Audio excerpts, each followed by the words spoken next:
bonjour à vous, bienvenue ce matin sur votre antenne, c'est 10-12 le Zénith, mesdames et messieurs, qui commence à l'instant en compagnie de Donald Brice Kamgan, Bonbon Bengan Kandji, Dominique Pengou et Dominique André Oyengelek.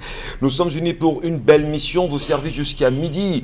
Au-delà de l'information, de l'éducation et bien sûr de cette reliance sociale, nous tenterons encore ce matin de vous accompagner sur les sentiers d'un Cameroun réel, mais surtout le regard que chaque Camerounais devrait porter sur son pays aujourd'hui. Dire que nous sommes le 17 juin 2021 et nous parlerons encore de décentralisation au cœur même de cette rencontre. Le Premier ministre Joseph Diongouté préside bien évidemment la première session de l'année du Conseil national de la décentralisation ce 17 juin 2021. Des assises en même temps qui vont regrouper, vous le savez, membres du gouvernement, parlementaires et élus locaux à la primature. C'est une grande première. On verra exactement quels seront les débouchés réels de la décentralisation dans les jours à venir. On est également 17 juin 2021, jour important pour le peuple ivoirien aujourd'hui, mais surtout ceux qui sont pro-Gbagbo en Côte d'Ivoire. L'ancien président retourne au pays et quelle est bien évidemment l'ambiance qu'il y attend. Beaucoup d'Africains, beaucoup de Camerounais aussi, pour ceux qui sont en terre camerounaise, attendent le retour de Laurent Gbagbo. Et selon les informations en notre possession, l'actuel président Alassane Dramane Ouattara aurait tout à prêter en même temps pour que le retour de Laurent Gbagbo soit festif. Est-ce qu'en réalité, on est sur un chemin de la réconciliation? Les questions sont évidentes et elles seront encore posées. Jusqu'à 12h, restez des nôtres. Et l'émission, mesdames, messieurs, s'appelle 10-12 le Zénith.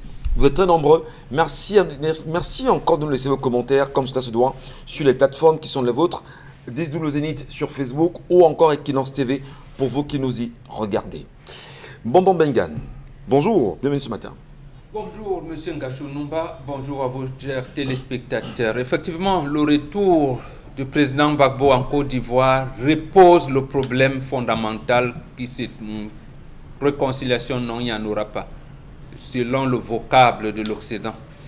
Gbagbo est dans la posture panafricaine qui veut dire en cas de manque de consensus avec les principaux leaders, chacun garde son couloir, on se retrouve dans une position de non-agression. C'est lui sa posture. Mais est-ce que la posture occidentale ou occidentalisée, ou alors peut-être de Ouattara, restera dans un cas? Non. L'Occident, lui, il a besoin de phagocyter l'autre. C'est là où, quelquefois, les dissensions peuvent renaître. Maintenant, est-ce que la Côte d'Ivoire, qui ayant vécu tout cela depuis, je dis bien, depuis septembre 2002, ce n'est pas la gestion de l'élection présidentielle d'octobre-novembre 2011, je dis bien depuis septembre. On peut même remonter depuis janvier 2001, parce qu'en fait, la première tentative d'assassinat, de coup d'État contre Laurent Gbagbo remonte dans la nuit du 14 au 15 janvier 2001. Une semaine seulement avant l'ouverture du sommet France-Afrique à Yaoundé. Donc, il rentre pour réconcilier le peuple ivoirien avec son histoire, mais surtout le peuple ivoirien avec l'histoire de l'Afrique entière qui doit se libérer du joug colonial. Très bien. Bon Bengan, on dira que Laurent Gbagbo, c'est quand même 20 ans d'opposition, 10 ans justement de pouvoir miné par la rébellion, pour parler comme notre confrère et frère Moussa Djoya, et surtout 10 ans de déportation à la Cour pénale internationale. Ce 17 juin, il est de retour. Le regard du monde y est porté en Côte d'Ivoire. Dans quel climat Laurent Gbagbo arrivera-t-il? Donald Brice Kamgan, bonjour. Bonjour Michel Ngachou, bonjour à nos téléspectateurs. Ce jour est historique pour la Côte d'Ivoire, pour l'ensemble du continent africain. Mais ce jour ne l'est pas moins pour le Cameroun et notamment sa justice qui devrait pouvoir montrer qu'elle a du courage, qu'elle a de l'humanisme, qu'elle est indépendante. Eh bien, je voudrais ce matin m'adresser à monsieur le procureur de la République près le tribunal de première instance de Banga qui a la responsabilité de prononcer le délibéré dans le cadre de l'affaire des jeunes qui ont proféré des injures contre le gouvernement et le chef de l'État. Eh bien, le verdict est attendu dans la mi-journée. Monsieur le procureur, il ne sert à rien d'envoyer ces jeunes en prison parce qu'ils pourraient être plus dangereux. Ils pourraient décider, ce n'est pas notre souhait en prison. Eh bien, monsieur le procureur, prenez votre responsabilité. Libérez ces jeunes qui posent des problèmes que vous connaissez, le sous-emploi, et tout ce que vous connaissez, la clochardisation. Le contexte social ne s'y prête pas. Ces jeunes n'ont rien à faire en prison. Et il faut bien sûr dire que des Camerounais également ont choisi hier en France d'aller dans des magasins, se faire entendre en renversant tout ce qu'il y avait comme banane sur les étagères. Disent-ils, la PHP ne peut pas mal employer les Camerounais au niveau du Cameroun, et que la banane soit cultivée au Cameroun, exportée en France, consommée par des Français, et que les Camerounais croupissent en prison aujourd'hui. On a bien peur qu'il y ait un retentissement, on va dire, autre autour de cette affaire, tout en regardant bien sûr la justice camerounaise, et en attendant que le verdict soit dit autour de cette histoire. On espère, et on le dit encore, peut-être le chef de l'État est trop puissant devant un tel Camerounais. Le procureur a le destin de cette famille, de ce Camerounais, et même l'image du Cameroun entre les mains et l'avenir de beaucoup. Dominique Pengou, bonjour. Bonjour Michel, bonjour ce matin. Un bonjour particulier à tout le personnel de l'hôpital central de Yaoundé, notamment du côté de la maternité, qui a pris soin hier d'accueillir une malade mentale et a bien pris en charge des soins pour pouvoir assister à son accouchement dans de bonnes conditions. Voilà, merci beaucoup. Dominique Audrey Oyengelek, bonjour. Bonjour Michel Gachou, bonjour aux téléspectateurs, et dire peut-être ce matin à certaines femmes qui voient leur dignité être entachée, salie dans la boue, qu'il faut avoir le courage d'affronter un certain nombre d'épreuves. Oui, c'est difficile à vivre lorsqu'on ne l'a pas vécu, c'est difficile à comprendre si on ne l'a pas ressenti au fond de soi, mais la plus grande force résidera maintenant dans votre manière de gérer cette situation-là. Donc à toutes les femmes qui un jour ont été maltraitées, humiliées, insultées et rabaissées, du courage tout simplement. Beaucoup de courage bien sûr aux femmes qui nous regardent ce matin, elles sont très nombreuses, Dominique Audrey. Allez, oui. L'histoire de ce jour.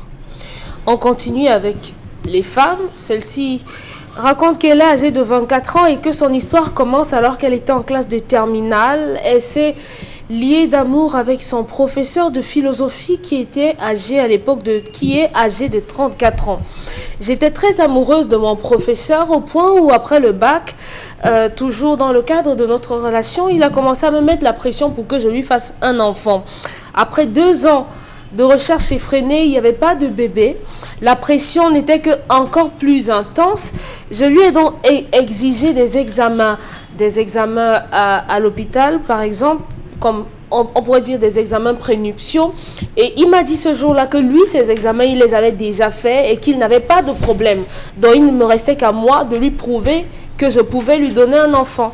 Ce que j'ai fait avec le peu d'économie que j'avais, j'ai payé les examens et il s'est avéré que je n'avais pas de problème, que mon corps était suffisamment apte pour lui donner des enfants. Malheureusement, 5 mois après ces examens, ces résultats d'examen, je n'ai toujours pas conçu et j'ai décidé de prendre attache avec quelqu'un qui fait dans la médecine traditionnelle. J'ai bu des potions et tout, mais rien n'a fait. Lui, de son côté, il refusait d'en boire parce qu'il disait qu'il était suffisamment bien portant et qu'il n'avait pas de problème. De plus en plus, la pression se faisait au point où il a commencé à m'accuser en me disant qu'il avait eu des relations déjà avec les femmes. Il a décidé de ne pas en faire et que maintenant il était prêt à le faire. Elle dit que dans ses recherches, elle s'est rendue compte qu'il sortait avec sensiblement 20 filles en même temps. Et l'excuse que celui-là lui a donnée, c'était qu'il voulait multiplier ses chances d'avoir des enfants. Elle a fait abstraction de ça et elle est allée à l'université. Donc pendant qu'elle était à l'université, elle a commencé à sortir avec un de ses camarades d'amphi. Et ce jour-là, elle a eu à partager son intimité avec ce jeune homme-là sans se protéger. Le lendemain, elle est allée chez son professeur de philosophie, et elle a également eu des rapports avec celui-là. Et le même mois, elle découvre qu'elle est enceinte. La joie, vous imaginez, de ce professeur et tout. L'enfant est né et aujourd'hui, le bébé a 1 an et 2 mois. Elle raconte donc que depuis qu'elle a accouché, elle vit dans la maison avec le monsieur, donc ça fait 1 an et demi. Et depuis 5 mois précisément, elle est dans une recherche accentuée de concevoir à nouveau, mais rien n'y fait. Elle demande au monsieur, mais attends, tu m'avais dit que tu avais déjà fait des examens, présente-moi au moins les examens de ton spermogramme d'antan. Il lui dit, non, vraiment, je ne sais même plus là où j'ai déposé ça. La dame pense qu'elle a l'impression qu'il sait pertinemment qu'il est il a un problème, qu'il n'arrive pas à procréer et qu'il est un peu conscient que ce n'est pas lui. Certainement, il y a des chances que ce ne soit pas lui, parce qu'au regard de tout ce qui se passe, le fait qu'un deuxième enfant ne revienne pas, c'est ça. Bon, maintenant, elle veut d'autres.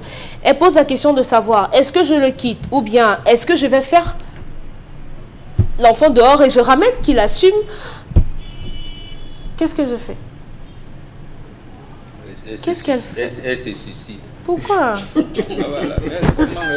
Qu'est-ce qu'elle doit faire face à cette situation? Elle-même ne sait pas poser le problème. Le problème, c'est qu'elle veut les Comment enfants. devrait-elle poser pour Maman Benga? Mais justement, le déroulé veut dire quoi? Vous avez relation avec quelqu'un depuis des années, d'abord votre professeur, qui vous demande de faire vos examens médicaux sans qu'il s'en prenne en charge. Il cache les siens, il cache son état, premièrement. Elle ne sait pas tirer des leçons. Son cœur a flashé sûrement. Et puis, son cœur flash encore sur son camarade de fac.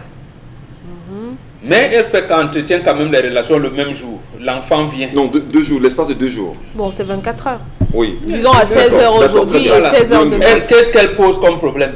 Elle veut d'autres De lui enfants. dire de choisir entre le professeur ou le pour son Non, cœur elle qui n'est a plus flashé. avec. Si, Elle non, n'est plus avec l'étudiant. Si, puisqu'elle repose le problème, genre, est-ce que ce gars-là peut même enceinter une femme? Et elle revient donc subconsciemment sur est-ce que ce n'est pas l'enfant de mon camarade de classe? Donc, faut-il donc qu'on pose le problème en termes de légèreté de la cuisse de la fille? C'est ça qu'elle pose comme problème?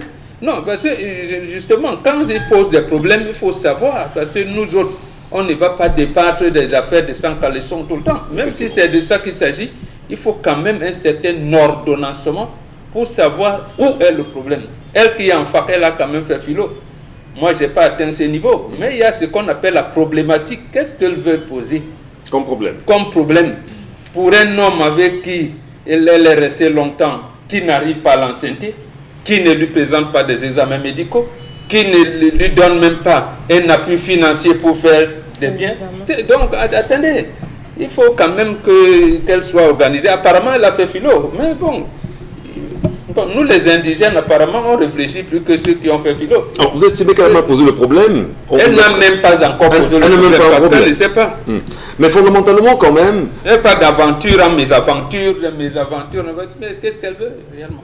Alors, je pose la question, Maman Benga. C'est vrai, c'est des histoires qui nous parviennent tout le temps parce qu'on aimerait peut-être demander aux téléspectateurs, lorsqu'on pose des problèmes, posez-nous des vraies problématiques. D'accord, c'est-à-dire qu'il faut qu'on lui dise, va encore essayer avec un autre homme. Comme l'étudiant n'est plus là, tu verras si tu seras enceinte. Là, alors, tu vas alors tirer la conclusion que ton professeur ne peut pas. Je voudrais, Maman Benga, puisque vous avez la parole, qu'on comprenne très bien. On sait quand même que dans des histoires qui ont été légion autour des familles, autour des communautés, il y a des personnes qui n'ont pas de fertilité, disons ça comme ça, oui, et qui s'accordent avec leur épouse pour qu'elles aillent chercher de l'enfant et qu'elles ramènent à la maison. Tout à fait. Alors, lorsqu'on est conscient qu'on a un problème réel de fertilité, ce sont des familles en réalité qui devraient s'accorder à vous encadrer sur ce cheminement. Qu'est-ce qu'on fait pour le cas échéant? Est-ce que ceux-ci devraient s'y remettre eux aussi dans cette logique, encore qu'ils ne sont pas mariés, Dominique Audrey? Ils ne sont pas mariés, voilà, justement, le problème ne se pose pas en ces termes. Vous posez un bon problème. Justement, le professeur, d'abord, c'est interdit d'aller avec tes élèves. Oui. Maintenant, si jamais le cœur a flashé, vous devez l'apprendre pour épouse. C'est-à-dire que vous prenez l'engagement de la mettre dans la maison. Il y a d'abord ça. Maintenant, étant dans la maison, vous vous rendez compte que c'est vous qui avez un problème de stérilité, qui n'arrive pas à se soigner ni à l'hôpital classique, ni à l'indigène. Justement, il y a le choix à faire. Ce choix, donc, vous relevez. Il arrivait effectivement que certaines personnes ferment les yeux. Il ne veut pas se séparer de sa femme, mais il ne peut pas faire d'enfant. Les deux, en un modus vivendi, femme va enceinte et il va donner le nom. Et ça, on a eu des situations comme ça. On a eu des situations comme ça. On a eu également des situations où la femme, parce que savent que son mari est dans cette situation, disent que bon, comme mon mari même on est là, je vais rester comme ça. Et la famille donnait, j'allais dire choisissait certains des enfants pour leur donner parce qu'ils n'ont pas d'enfants. D'accord. Parce que l'autre cas existait aussi où l'homme peut enceinte, mais la femme est stérile. On gérait cette situation-là, je vais dire, dans une notion de complexité, mais c'est comme ça. Alors, donc, très souvent, ça me coupe mon et certains hommes même disaient, oui, faites des enfants, mais cherche à les faire en conservant le sang familial. C'est pourquoi c'était des frères, parfois, des frères, des grands frères, des petits frères qui... Mais ne dévoile pas là-bas que je ne peux pas. Ouais. Mais il y a eu très peu d'hommes qui se sont engagés à cette formule-là. Alors c'est une formule peut-être qui est ancestrale, mais qui est réelle. Pour revenir à l'histoire véritablement de Dominique Pengou aujourd'hui, est-ce que, comme Bambora d'ailleurs si bien dit, notre jeune compatriote qui pose le problème aujourd'hui, est-ce qu'elle sait vraiment ce qu'elle veut, à votre avis? Pourquoi ce matin vous esquivez la première question, encore le premier questionnement, celui du professeur Frivol? Non, on n'esquive pas, puisqu'on en a parlé. Voilà. Peut-être que vous en parlez. C'est même de là que commence le problème, puisqu'on sait bien que dans chaque établissement scolaire, à peu près, il y a toujours un petit professeur là qui est toujours considéré comme le chouchou des élèves et qui tend les pièges à tout bout de champ. Ça, on devrait aussi dénoncer parce que ça n'aide finalement pas ces jeunes filles qui tombent également dans ce genre de pièges. Et ce sont les élèves qui laissent? Non, le professeur est censé être celui qui est le plus averti et le plus mature. Parce qu'on a des histoires en ce sens. C'est à lui de drainer les choses. On sait comment les jeunes filles dans les établissements parfois font des pressions énormes chez les enseignants. C'est au professeur de ramener la fille en disant: ma chérie, je suis ton grand frère de loin, j'ai vécu plus que toi, ce que tu fais ne va t'aider en rien. Alors aujourd'hui, on a un professeur qui a fléchi, qui a multiplié les aventures. Il est pratiquement à plus de 20 aventures, soi-disant. Il est en train de multiplier les chances de concevoir. Ça veut forcément dire que ce monsieur est en train de masquer son infertilité. Il ne veut pas le dévoiler. Il ne veut pas la dévoiler comme ça au plus grand public et encore moins à celle avec qui il partage ses nuits et son lit. Alors maintenant, ce matin, je ne veux pas passer par quatre chemins pour dire à cette fille, si ce monsieur ne veut pas faire des tests, puisque vous êtes considéré déjà comme un couple normal, vous vivez ensemble, ça veut dire que vous avez le droit de faire des tests, prénuptiaux. Maintenant, si ce monsieur n'est pas décidé à le faire, ma chérie, vous le quittez. Vous le quittez parce qu'il sait au fond de lui, pertinemment que cet enfant n'est pas de lui, mais il a envie, juste, il a besoin d'un appât. Il sait que vous lui servez d'appât parce que son honneur est lavé aux yeux de la République. On va se dire, oui, il a déjà un enfant, il pourra en avoir 2 ou 3, mais il sait au fond de lui qu'il ne pourra pas en avoir, sauf si vous continuez à multiplier les infidélités et après un jour, il va vous le cracher sur le visage. Regardez-moi une pauvre idiote imbécile. Tu passes le temps à multiplier les infidélités. Vous n'avez pas répondre les propos. Non, oui, soyez gentil. Hein. Oui. Dans ce matin, il ne faudrait pas qu'elle continue ce genre de film qui n'est pas à son avantage. Alors, parce que elle est en train de s'enfoncer. Pourquoi ne pas dire à la fille qui nous regarde ce matin qu'elle aussi a quand même un devoir de moralité, sociologiquement parlant? Vous avez engagé une vie avec un homme qui ne vous épouse pas. On ne sait pas si entre-temps, l'homme a pris la peine de venir voir vos parents, au moins pour vous dire qu'il va vous garder. Et que vous vous rendiez compte qu'il y a un souci. Elle a fait un enfant avec... Attends, elle ne sait pas si c'est le père de l'enfant ou pas. Et d'habitude, on dit que c'est la maman qui connaît le père. Elle ne connaît pas le père. Elle sait quand même aujourd'hui. Alors, est-ce que ce n'est pas l'occasion justement de conseiller nos sœurs en leur disant: arrêtez justement la frivolité, arrêtez d'aller d'homme en homme, apprenez à vous concentrer sur un homme, quitte à ce qu'il y ait des problèmes et qu'il y ait des changements plus tard, apprenez justement à respecter justement, les engagements que vous prenez les uns les autres. C'est ce que je suis en train de dire, Michel, qu'elle doit tout simplement stopper cette relation qui ne lui apporte rien de bénéfique, si ce n'est que le fait de multiplier les infidélités et qui demain pourra retomber sur elle, parce qu'après ce sera elle la première mise en cause. Quand l'homme va étaler l'infidélité de sa soi-disant partenaire avec qui il a partagé la maison, il a partagé des choses, on ne va pas regarder le côté où elle voulait sauver la face du couple. Donc ce matin, elle doit tout simplement arrêter cela et puis se décider maintenant. C'est ce que je dis, qu'elle pose la condition, à savoir si le monsieur ne veut pas faire des examens prénuptiaux dont les résultats seront connus des 2 partenaires, elle n'a qu'à stopper cette relation. Et puis elle se dit, c'est une erreur que j'ai commise, le fait d'aller aller avec 2 hommes le même jour et je me suis retrouvée justement. Peut-être cette erreur-là lui a permis aussi de découvrir que son partenaire pourrait être infidèle parce que ce n'est pas encore certifié, on ne connaît pas encore les résultats quand bien même il les cache. Voilà. On regarde de nombreux sextapes qui courent aujourd'hui sur les réseaux sociaux de Brice Kamgan. On regarde de nombreuses situations qui courent en ce moment. Est-ce que ce n'est pas l'occasion d'interpeller nos sœurs en leur disant, lorsqu'on s'engage dans une relation, il faut être autant sérieuse. Et si l'homme, à son niveau, n'a pas, du moins ne fait pas d'enfant, est-ce que ce n'est pas l'occasion justement de rester réel, de rester véridique et lui dire exactement ce qui se passe? Le rapport avec la sexualité. Dominique Odé, calmez-vous. On a fait un trait d'union. Dominique, calmez-vous. Je suis calme, je veux comprendre. Parce que si le problème de la sexualité, on est deux. Ça viendra. Voilà. L'histoire montre que Kendra est une aguicheuse. L'histoire montre que Kendra est une aguicheuse. Et elle ne nous dit pas que c'est elle qui a aguiché le prof. C'est elle qui a aguiché le prof. Ah bon? Oui, c'est elle. Vous basez sur quoi? Non, On a suivi l'histoire. on a suivi l'histoire. Le prof n'est pas Le un déroulé. enfant. Non, Amoureuse de son professeur. Non, parce qu'ils ont développé une relation. Mais Elle a aguiché le de quoi prof. vous Elle parlez? le Les dit profs là pas. aussi séduit. Vous savez comment ces profs-là, informatique, mathématiques, ils savent séduire les filles. Tu en sais quelque chose? Surtout les niveaux, les Vous parlez, on a l'impression que vous passez par là, Dominique Pengou. Non, on ne parle pas. Je peux pas. Alors, donnez Elle a vu la un parole. très beau professeur de mathématiques, bien chaud, belle cravate, et puis elle a décidé de lui mettre une belle pression et voilà. D'aller apprendre les X et Y. Voilà, d'aller apprendre ça, non pas sur le tableau, mais dans la chambre, malheureusement. Bon, Mais c'est pas gentil. le fait de rencontrer plus tard un étudiant à l'université et que subitement en relation sexuelle non protégée, pam, un enfant, que tu as le courage de venir présenter au prof avec qui tu es, je pense que c'est ça qui dévoile finalement la moralité de Kendra, qui n'est pas sérieuse. Deuxième chose, je pense que ça pose aussi la question de l'encadrement des personnes souffrant d'infertilité.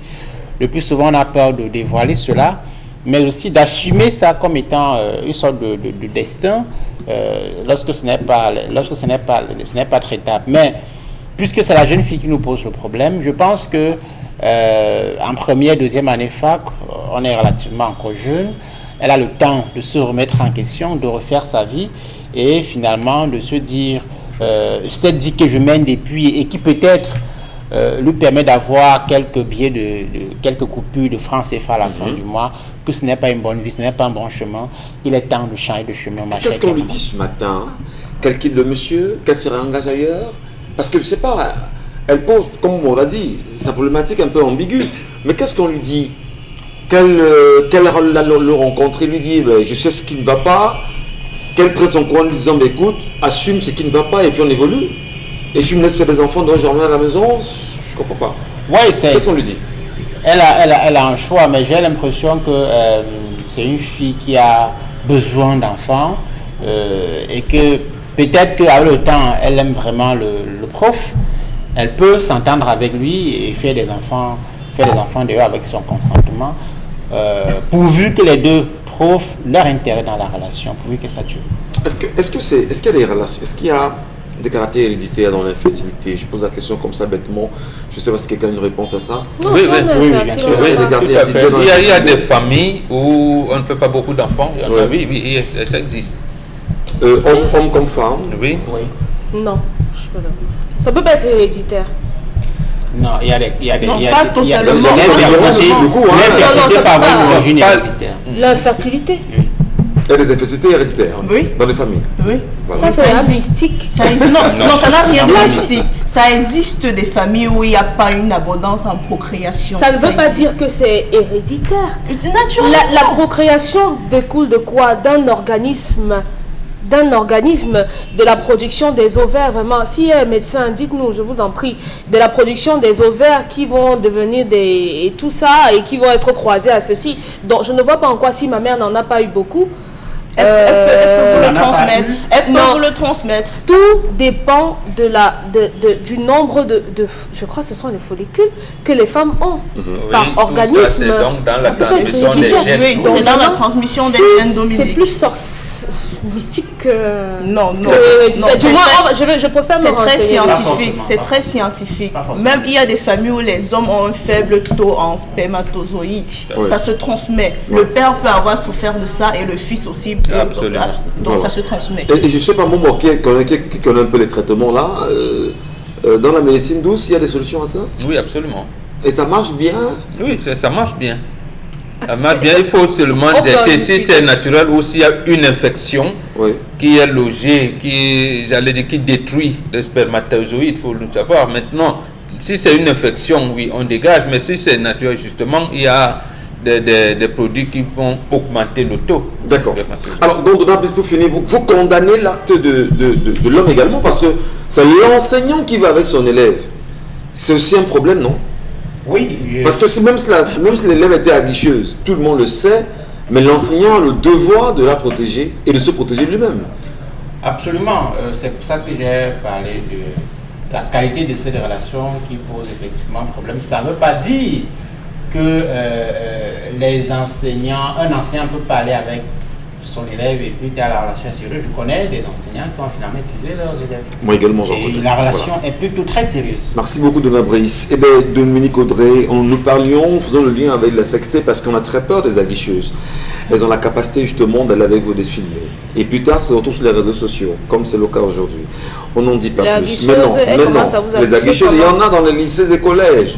Vous voulez qu'on ressorte tout ce qu'il y a sur les réseaux sociaux et que l'on en parle ici? Que non, passons. Alors, qu'est-ce qu'on fait lorsqu'on est enseignant vis-à-vis de son élève qui vous séduit, quelle que soit justement votre moralité, votre engagement?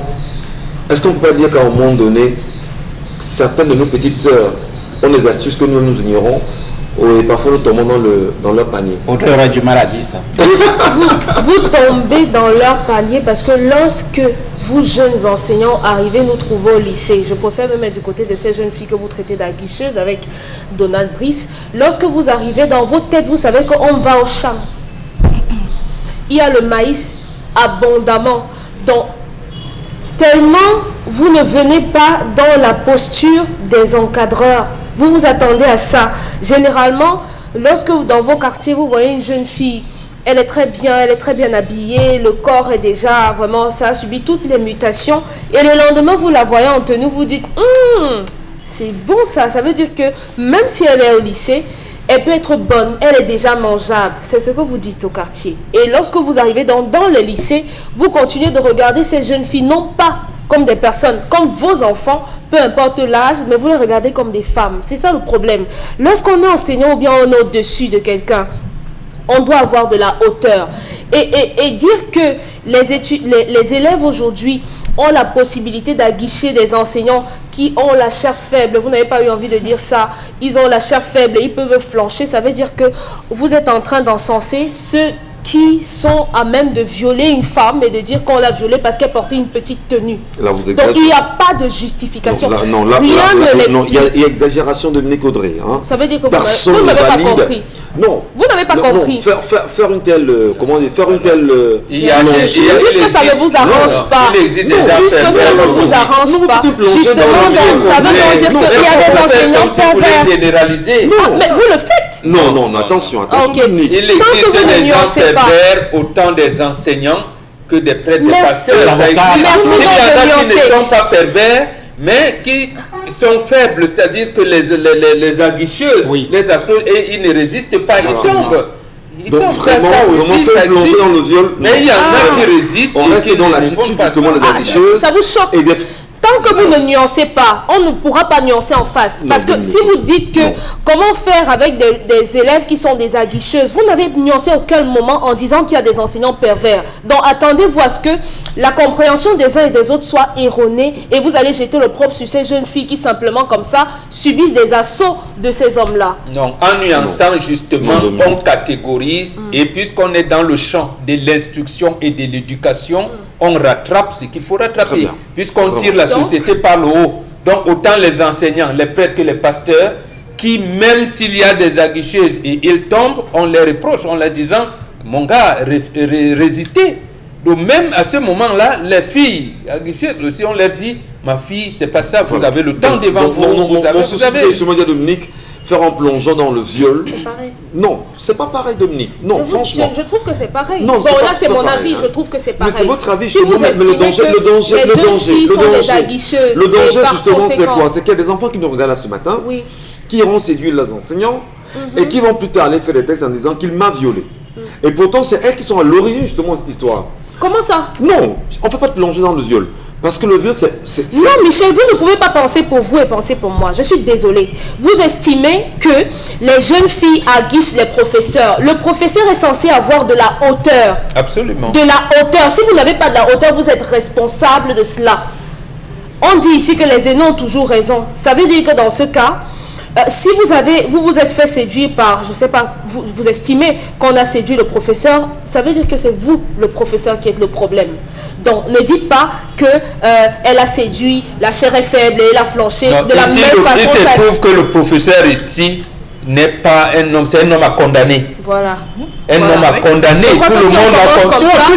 Si on commence comme ça, on n'aura pas de problème. Non, tout le monde l'a condamné. Comment vous pouvez tomber sur votre fille? Vous cachez même votre état, votre statut médical, ainsi de suite, ainsi de suite. C'est un bonhomme qui n'est pas fréquentable. Qu'est-ce que vous dites, Dominique? Qu'elle reste avec cet homme? Qu'elle aille se refaire notre vie? Ou qu'est-ce que vous dites concrètement ce matin?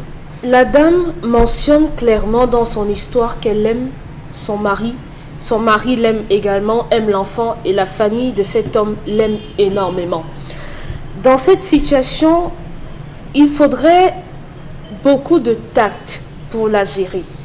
Si vous êtes sûr et certaine que votre mari a un problème, sachez que ce ne sera pas évident pour lui de vous dire « oui, effectivement, j'ai un problème » parce qu'il y va de sa masculinité, il y va de sa fierté, de son ego.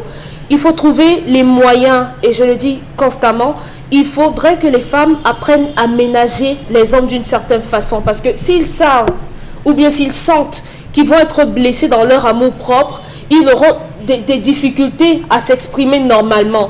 Donc, il faut trouver les moyens et les bons mots pour pouvoir aborder véritablement la question. S'il a un problème, si logiquement et consciemment il a un problème, il n'aura pas de difficulté à vous dire que oui, je le sais et je préfère qu'on se contente de ça, ou bien trouver un moyen. Aujourd'hui, la procréation médicalement assistée existe. Si votre mari a des difficultés à accepter qu'un autre homme vous touche ou bien vous fasse des choses, il devra donc mettre les moyens pour que ça se fasse d'une autre façon. Mais vous ne pouvez pas le quitter comme ça. Parce que ce que vous avez fait le spermatozoïde d'un autre de quelqu'un d'autre, oui, ça existe. C'est justement pour aider certains couples parce que il y a l'adoption pour les gens qui ne peuvent pas en avoir. Il y a les dons de sperme pour ceux également qui n'en ont pas pour aider des couples. Donc, je me dis que vous pouvez régler ce problème avec votre homme. Aujourd'hui, elle n'est plus infidèle parce que c'était un coup d'un soir avec le camarade, c'est passé. Donc, c'est passé. Il faut en parler avec votre mari. Ça va se gérer, ça se gère facilement. Une phrase Merci. pour sortir, Michel. Faisons la différence entre expliquer un phénomène et justifier le phénomène. Tout à fait. C'est deux choses. Si vous voulez lutter contre le paludisme, il faut commencer à empêcher la propagation ou l'émergence de la nouvelle femelle, qui est l'agent, je crois, pathogène. Le fait de dire que les filles sont aguicheuses, les jeunes élèves sont aguicheuses, qu'elles s'habillent mal, ainsi de suite, ne signifie pas que parce qu'elles s'habillent mal, il faut automatiquement que les hommes se ruent sur elles. Non. On dit que c'est l'une des causes pour lesquelles les hommes le font. Ça ne veut pas dire que nous cautionnons ce que les hommes font. C'est pas Sauf ça. que tant que vous ne le mentionnez pas, ça ne sonne pas comme ça. C'est bien de mentionner les choses et de nuancer. Si vous ne nuancez pas, en face, vous aurez toujours ce genre de réaction. On va bien sûr le dire ce matin, le petit C qui nous regarde, lorsque vous allez à l'école, allez à l'école. Peu importe ce que vos professeurs Allez vous à disent, l'école, vous imposent. concentrez-vous à l'école, concentrez-vous à votre enseignement, n'allez pas regarder les enseignants. Mais parfois, il faut le dire, pour sortir justement du sujet, qu'il y a des influences autour de vous. Que les enseignants également essaient de s'habiller décemment, ne portez plus des pantalons de façon à venir mettre les enfants mal à l'aise parfois en classe. Donc, vraiment, que nos petites sœurs qui nous regardent ce matin, qu'elles aillent se concentrer à l'école. Les enseignants ont forcément leur vie et vous avez toutes les chances de faire vos vies demain. Allez d'abord à l'école, cherchez vos diplômes, cherchez au travail plus tard. n'insistez pas sur les enseignants, très souvent, s'il vous plaît. Et si l'enseignant, justement, veut s'engager, qu'il prenne la peine, justement, de prendre la fille, de l'épouser, de rencontrer vos parents, de rencontrer les parents, que de s'amuser à aller avec toutes les filles d'une classe ou 20 ou 30 ou 40, ça ne plaît vraiment à personne. Respectons-nous en société. C'est le zénith.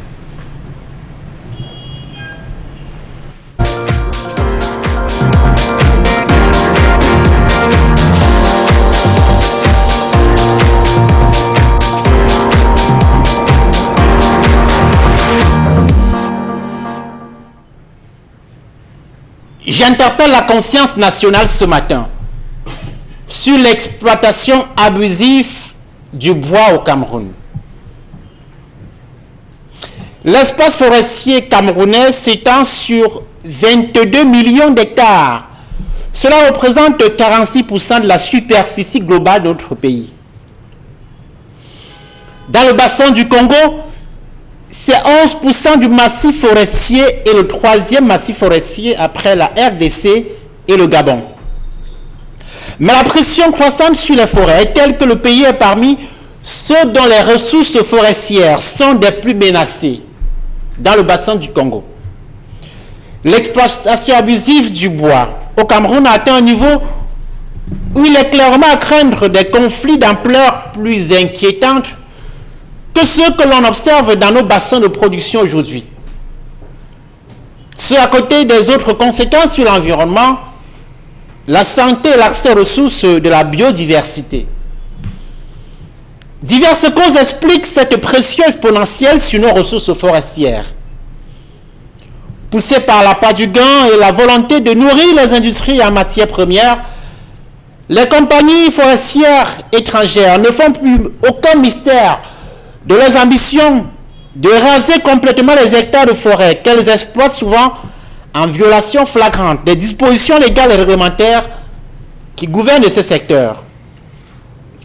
Le deuxième facteur dans cette folie contre nos forêts, les activités agricoles de rente. Dans le but de créer des parcelles d'exploitation agro-industrielle, des entreprises et particuliers ont cru bon de devoir renverser ces vastes étendues de nos arbres ça et là à travers le pays. Les cultures du palmier à huile, de l'EVA et du cacao ne sont pas étrangères à cette réalité au Cameroun. Les régions de l'Est, du littoral et du Sud principalement en paient le lourd tribut. S'il faut ajouter à cela la forte pression démographique, la pratique de l'agriculture sur brûlis, l'on peut aisément comprendre qu'entre 2015 et 2020, c'est-à-dire en 5 ans, le Cameroun a perdu 58 000 hectares de parcelles de forêt. Selon la FAO, l'Organisation des Nations Unies pour l'alimentation et l'agriculture. Les conséquences de cette surexploitation de nos forêts sont à divers plans. D'abord sur les populations riveraines, beaucoup d'entre elles vivent des ressources issues de la forêt, notamment les ressources fauniques, la pêche, l'élevage notamment, la chasse. Certaines ne peuvent donc plus faire de la chasse. Leur vie s'en trouve ainsi bouleversée. L'abattage sauvage des arbres tue la biodiversité. Il perturbe le cycle de l'eau. Au final, cette activité entraîne le réchauffement climatique, qui est d'actualité. Mais le plus grand perdant dans l'exploitation illégale et abusive du bois au Cameroun, c'est l'État. En 2016, par exemple, le ministère des Forêts et de la Faune a indiqué que 23 milliards de francs CFA avaient été versés dans les caisses de l'État au titre des taxes forestières. Une enveloppe bien mince au regard du vaste potentiel que le pays recèle, mais aussi des poches de corruption qui dévient la trajectoire des ressources financières que génèrent les forêts au Cameroun. Une véritable mambasse sur un patrimoine national. À demain. Merci beaucoup Donald Brice-Cangam ce matin sur ces questions concernant l'exploitation abusive de nos forêts au Cameroun aujourd'hui. Les Camerounais sont-ils conscients des réels problèmes, des conséquences qui en découlent à l'aide de l'exploitation abusive, bien sûr, du bois au Cameroun? Nous en parlons ce matin et c'est pas aujourd'hui qu'on en parle. On a entendu à chaque fois, on va dire, des experts de l'environnement s'exprimer sur la question de l'exploitation abusive de nos forêts aujourd'hui. On le sait en même temps, le bassin du Congo, qui est l'un des poumons de la planète, effectivement, connaît pas mal de recriminations autour de l'exploitation du bois, les conséquences qui en découlent, mais surtout, on va dire, l'évolution du désert qui va très vite, et d'ailleurs très vite, justement, bon, Bengan Kandji, c'est une interpellation majeure ce matin. Qu'est-ce qui peut expliquer que malgré les nombreux mécanismes mis en place au Cameroun, au niveau du ministère de la Faune et de la Forêt, au niveau du ministère de l'Environnement, qu'on soit toujours dans une exploitation abusive du bois? N'est-ce pas la preuve que la souveraineté du Cameroun ne tient qu'aux décisions de Paris aujourd'hui concernant le bois? Oui, il y a Paris, mais il y a aussi leurs supports locaux. Non, les forêts sont dévastées parce que ceux qui dirigent le pays en ont voulu ainsi. Et c'est d'ailleurs eux qui exploitent nos forêts de manière abusive. On parle d'exploitation abusive il faut intégrer deux choses essentielles. La première, c'est que on coupe le bois, il n'y a pas de politique de reboisement. Absolument. Il n'y en a pas. L'autre versant, c'est que on n'exploite même pas de forêts là. C'est-à-dire que les retombées de nos forêts ne sont pas ressenties ni sur le plan des recherches. Apparemment, il y a des sections menuiserie dans nos lycées techniques. Je ne sais pas si on forme vraiment les ingénieurs au bois au Cameroun. Je ne sais pas. Mais il existe des sections menuiserie dans nos universités, dans nos lycées techniques et CTI. Il y a dans ce pays, il n'existe pas, j'allais dire, de menuiserie en tant que telle. Donc, au même moment où on devait parler du garage administratif, il devait avoir le menuiserie. Même avec les collectivités territoriales décentralisées. C'est-à-dire qu'une mairie peut légitimement avoir dans ses services techniques une menuiserie. Il peut des trucs, mais enfin, il y en a... Une menuiserie pour la transformation du bois? Oui, pour la transformation. Localement parlant? Absolument. Ouais. Il y avait autre chose qu'on a pratiquement ignoré. La création de l'entreprise qu'on appelle Mission de promotion de matériaux locaux, MIPROMALO, dont l'ancienne directrice est l'actuel recteur de l'université de Ngaoundéré. Pour ça, je la soutiens quand même. Elle avait dit à une certaine époque qu'elle était prête à faire du bois, à faire des cités SIC en bois, parce qu'elle avait l'expertise. C'est Madame Singé. Elle avait l'expertise. Et justement, cela m'a rappelé que l'ancien ministère du Commerce à Yaoundé était en bois. Oui, il y a des ministères comme le ministère. Voilà, les premiers bâtiments de la Sopecam étaient en briques et en bois. Jusqu'à présent, oui. Voilà, en bois. Et pourquoi l'État n'a-t-il pas trouvé moyen de développer ce secteur du bois pour que justement les ingénieurs dans cette activité-là puissent aussi avoir une certaine expertise qu'il allait transmettre? Aujourd'hui, est-ce que les enfants qui vont faire menuiserie, ils vont se retrouver comme en train de faire les choses comme ça, les meubles comme ça au bord de la rue? Ici, il y a... je ne sais pas moi, à Quartier Coron, à Bonabéry, ou je ne sais pas moi, ou encore à Marché Congo, à Olezoa, ou à Olezoa. Voilà comment ça se fait. Ouais. Donc, il se trouve seulement que hier, on l'appelait le ministère de l'Environnement et de Forêt. Aujourd'hui, c'est devenu la faune, la flore et tout ça. Il y a tellement de juxtaposition de ces ministères qu'on ne sait même pas qui fait quoi. Mais tout le monde revient seulement à dire au maire, au chef de poste forestier que, bon, quel est le nombre de cubages que vous avez fait. Ouais. La mairie aura ses 10%. Les populations, bon, si vous voulez, vous pouvez laisser que 5 tables bancs. Vous voulez, mais vous coupez le bois d'une population, vous gâtez leur route, vous gâtez même les ruisseaux où nous on buvait là-bas, nous ne connaissait pas votre eau minérale, on avait la vraie eau. Vous êtes venu gâter vous ne pouvez même pas construire les tables bancs. On laisse 3 tôles comme ça et on garde les routes et tout. Même les ponts où on faisait avec les madriers, par exemple, parce que si vous voyez le chemin de fer camerounais, je pense que c'est le Kodok, il était à l'époque directeur de l'orientation économique sous Victor Kamga, parce que les traverses des chemins de fer au Cameroun étaient en fer. Ils ont donc estimé qu'ils pouvaient utiliser le bois pour faire ces traverses-là, niveau de pont. Je pense qu'aujourd'hui, vous verrez ça quelque part. Donc, en fait, le Cameroun, voilà une richesse. On parle de l'or vert. Voilà une richesse que nous laissons passer entre les doigts, précisément parce que il faut protéger le bois du Cameroun, il faut protéger la Sofibel qui est à main fermée, il faut protéger la SFID qui sont les entreprises étrangères, mais également les pontes du régime. On en parle toujours de l'exploitation abusive du bois au Cameroun, mesdames, messieurs. Des régions sont touchées aujourd'hui, notamment la région de l'ouest, de l'est Cameroun, qui connaît une exploitation abusive avec de nombreux exploitants forestiers là-bas devenus pratiquement des petits rois, des petits dieux de Dominique Audrey. Vous en avez entendu parler. On sait en même temps, comme on l'explique ici, que des établissements là-bas manquent des tables bancs alors qu'on a du bois.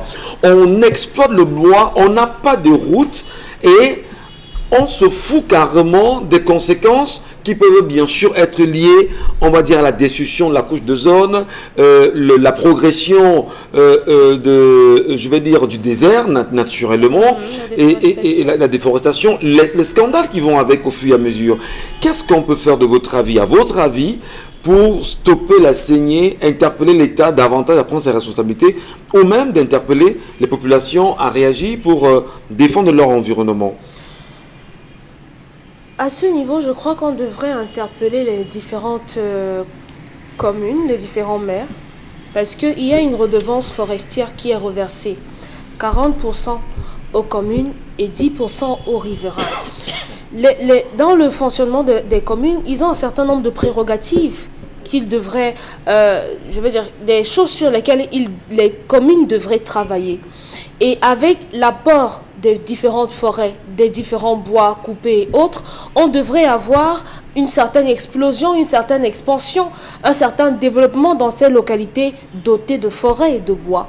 Comment se fait-il donc que dans certaines localités à l'est, on se retrouve à ne pas avoir de salle de classe, à ne pas avoir d'eau ou bien de centres de santé, parce que c'est un peu ça. Lorsqu'on coupe, il faudrait qu'on ait un certain aménagement. Souvenez-vous, la chef du village qui avait fait barrage au niveau de la route et avait rappelé au monsieur qui n'était pas son supérieur. Oui, ça faisait partie des récriminations, ouais. Parce que le village est dans un piteux état, mais tous les jours on voit les gens monter et descendre comme ça sans que ça ne gêne personne. Ça en était de trop. Les différentes forêts du Cameroun regorgent sensiblement de 25 principales variétés de bois qui sont très prisées à l'intérieur. Vous avez l'Italie, le Danemark, l'Espagne, la France. Énormément de pays puisent ici pour aller être là-bas. Et malheureusement, la conséquence la plus immédiate, c'est que même en matière de matériaux faits de bois qu'on a ici, ça laisse un peu à désirer parce que tout ce qui est bon est exporté. Et ici, chez nous, on nous laisse quoi? Ce qu'on appelle vulgairement les déchets. Et ça ne devrait pas se faire comme ça. Et malheureusement, lorsque ces gens viennent à travers leurs différentes sociétés nous revendre ces produits-là, on nous vend ça à un prix exorbitant. Pourtant, ça vient d'ici. On est en train de tuer ce métier qu'est, disons, le métier du bois, la menuiserie par exemple, parce que nos producteurs locaux n'ont pas de quoi faire. On ne peut pas leur faire confiance. Pourquoi? Parce qu'ils n'ont pas de bons matériaux, ils n'ont pas un bon bois pour pouvoir travailler. Et lorsqu'on va nous faire un lit, par exemple avec le bois blanc, qu'on aura simplement badigeonné de peinture, vous direz vraiment les choses des Camerounais, les produits des Camerounais, ça ne vaut pas la peine, mais je vais aller dans tel magasin qui fait les produits de tel pays. Pourtant, à la base, on est parti sur un mauvais départ. Les Camerounais n'ont pas de quoi faire. Et aujourd'hui, les réserves du Dja la réserve du Dja, oui, et il y a à Campo là-bas, c'est en train de Mano, c'est en train de disparaître complètement. Et des statistiques disent que 0,6% du bois disparaît de plus en plus. La déforestation est en train de prendre l'ampleur. Où sont passés les projets de reboisement? Ça va prendre combien de temps pour qu'on puisse refaire? Et les principales conséquences de cette déforestation sauvage, brutale et barbare, c'est qu'il y a les effets climatiques qui s'en suivent. Pourtant, le Cameroun a signé les accords de Kyoto sur un certain nombre, sur le climat, qu'il faudrait qu'on ne devrait pas couper le bois de cette façon, ou du moins il y a des normes on sait en même temps que la COP21 a regroupé à un moment donné à Paris pas mal d'États. Notre était également là-bas. Le nôtre également y était. Alors on sait, Dominique Pengou, peut-être pour revenir là-dessus, on s'en souvient qu'au Gabon à côté, lorsqu'il a pris les fonctions, les rênes du pays, je parle ici du président Ali Bongo du Gabon, il a d'ailleurs imposé aux Français qui étaient les exploitants forestiers là-bas de tout faire pour la transformation du bois sur place et par la suite de créer de l'emploi pour le peuple gabonais. Alors, le Cameroun est loin de cela. Comment vous comprenez cette question et qui rentre bien sûr dans l'exploitation abusive du bois au Cameroun? Mais Michel Ngachou, il n'y a pas deux explications. C'est tout simplement parce que le Cameroun étant un pays de crédit successifs, on a des bailleurs de fonds au Cameroun que lorsqu'on va vers eux pour faire des crédits, parce qu'on en a besoin pour tourner l'économie du pays ou encore pour parfois faire fonctionner le pays. Et il y a parmi ces bailleurs de fonds d'aucuns qui exigent l'exploitation de nos forêts pour être facilement remboursés dans les temps.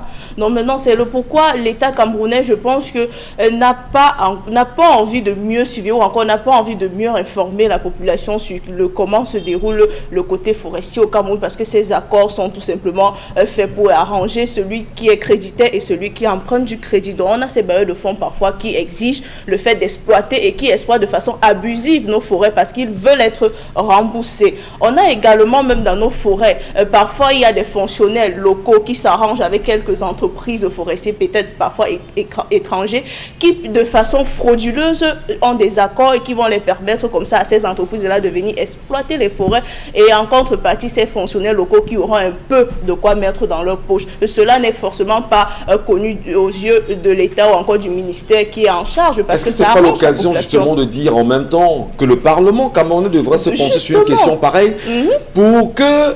Bon, c'est vrai qu'on parle du Parlement, en même temps, ils ne décident pas des sujets qui seront en débat, parce que c'est le gouvernement qui leur impose des sujets. C'est le gouvernement qui les propose des sujets à débat. Voilà.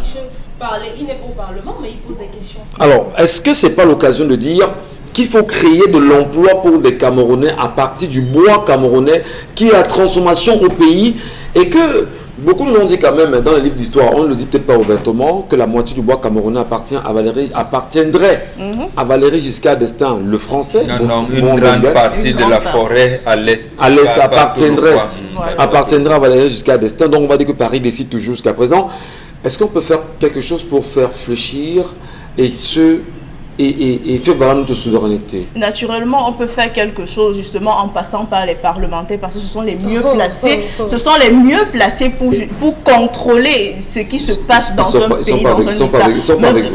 Maintenant, si les parlementaires semblent être, comme on le disait tantôt sur ce plateau, semblent être le suivisme ou encore, comment je vais dire, la chaîne qui va tout simplement s'arranger à ce que le maillon de l'État tourne, il faudrait que naturellement que peut-être au niveau local, on essaie déjà de contrôler même l'exploitation abusive qui se fait d'abord par les autochtones. Non, peut-être que pour contrôler, le mieux serait que l'on acte véritablement la décentralisation, qui est un problème majeur aujourd'hui. La décentralisation serait là pour résoudre plusieurs problèmes au Cameroun d'ailleurs, et y compris même le problème de déforestation abusive. Parce que le fait de centrer tout permet à certaines personnes, encore permet à certaines activités de ne pas être ouvertes selon de par leur fonctionnement, et cela va permettre également la corruption, parce qu'on sait bien que le taux de corruption qui se vit dans l'exploitation forestière a un taux vraiment très élevé. On va marquer bien sûr une pause, mais avant la pause, mesdames et messieurs, nous vous rappelons, on va dire un article de la charte de l'impérialisme concernant bien sûr les intérêts des Occidentaux en terre africaine. Là où il y a nos intérêts, les pays du tiers-monde n'ont pas de droit. Dans les pays du Sud, nos intérêts passent avant la loi et le droit international. À vous de comprendre.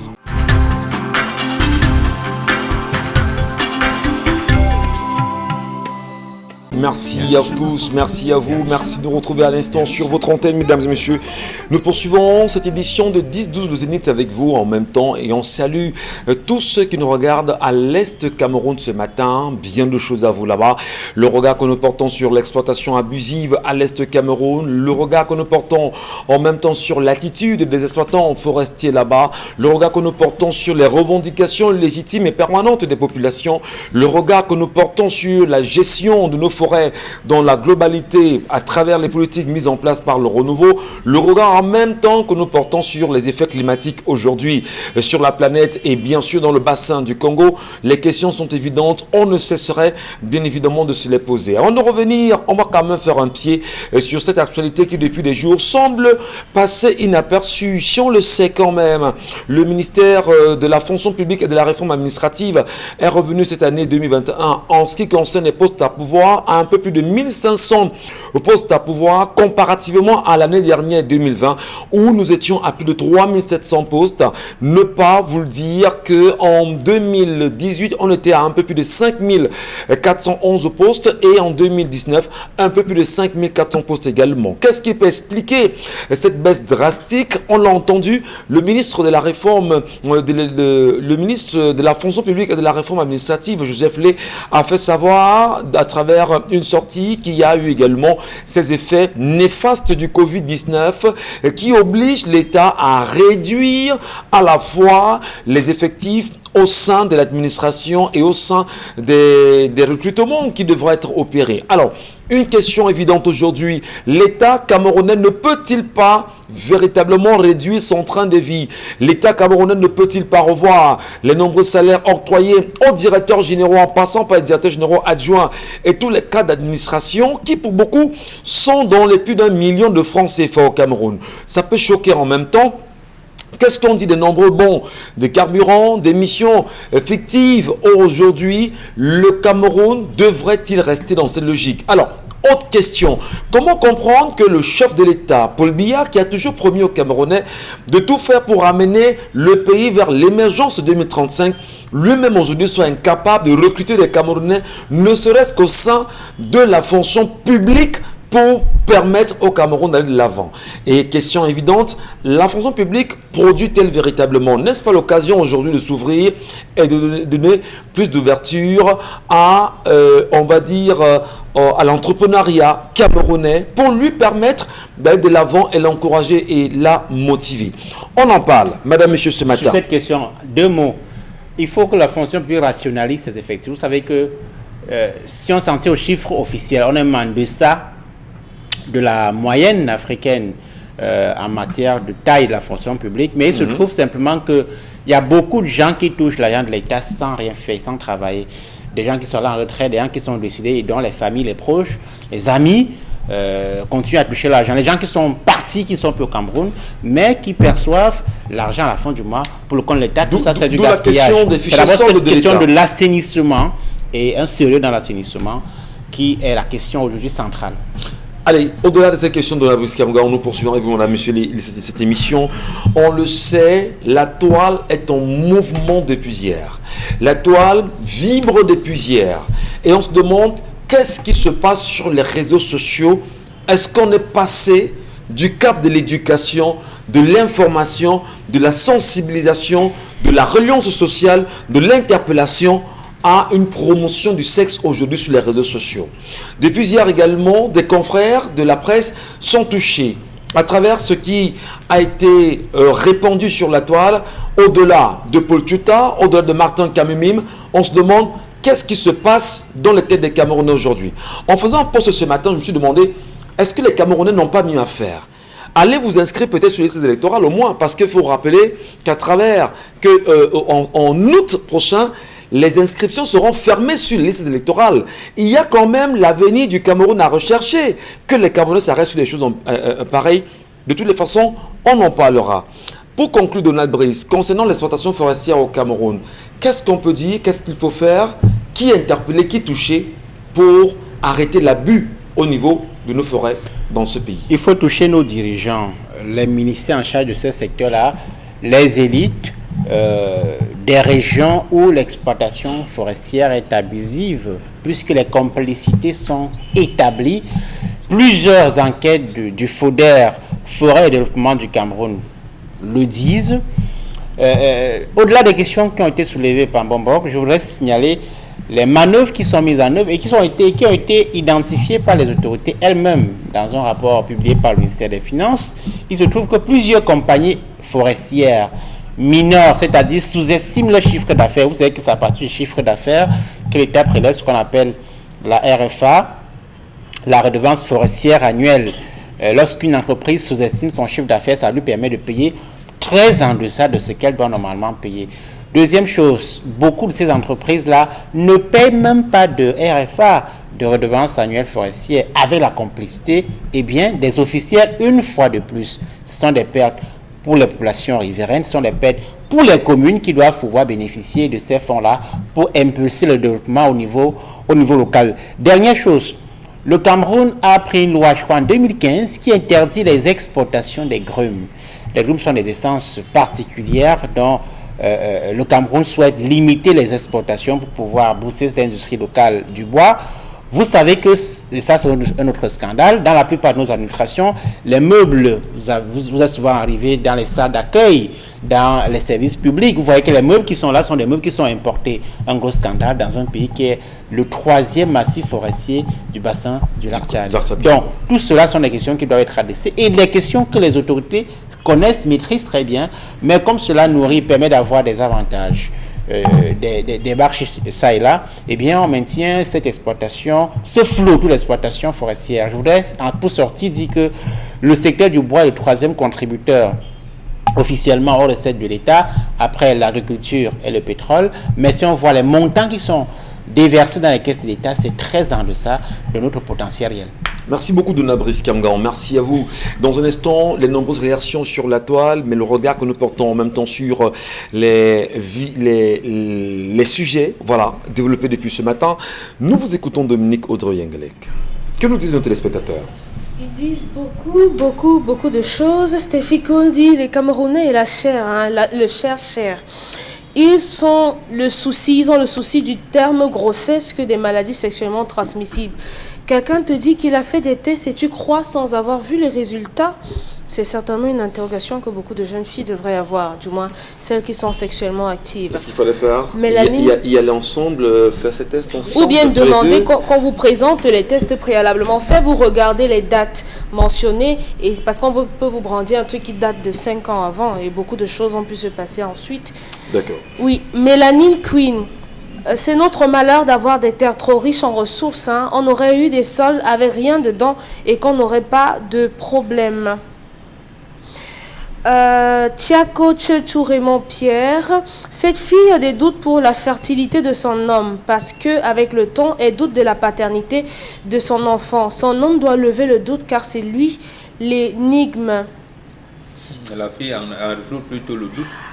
Elle n'avait pas entretenu des relations intime en l'espace de Ce qui s'est passé, c'est justement ça. Il faudrait que les hommes aillent un peu... Oui, les hommes qui rencontrent ce problème dans des foyers, les hommes qui rencontrent ces problèmes dans des foyers, aillent doucement avec les femmes, parce que la pression peut faire que vous retrouviez une femme en train d'aller prendre un enfant quelque part et venir simplement vous le donner. À un moment, elle se dit, si je teste et ça marche, ça veut dire que c'est pas moi le problème, c'est ça le problème.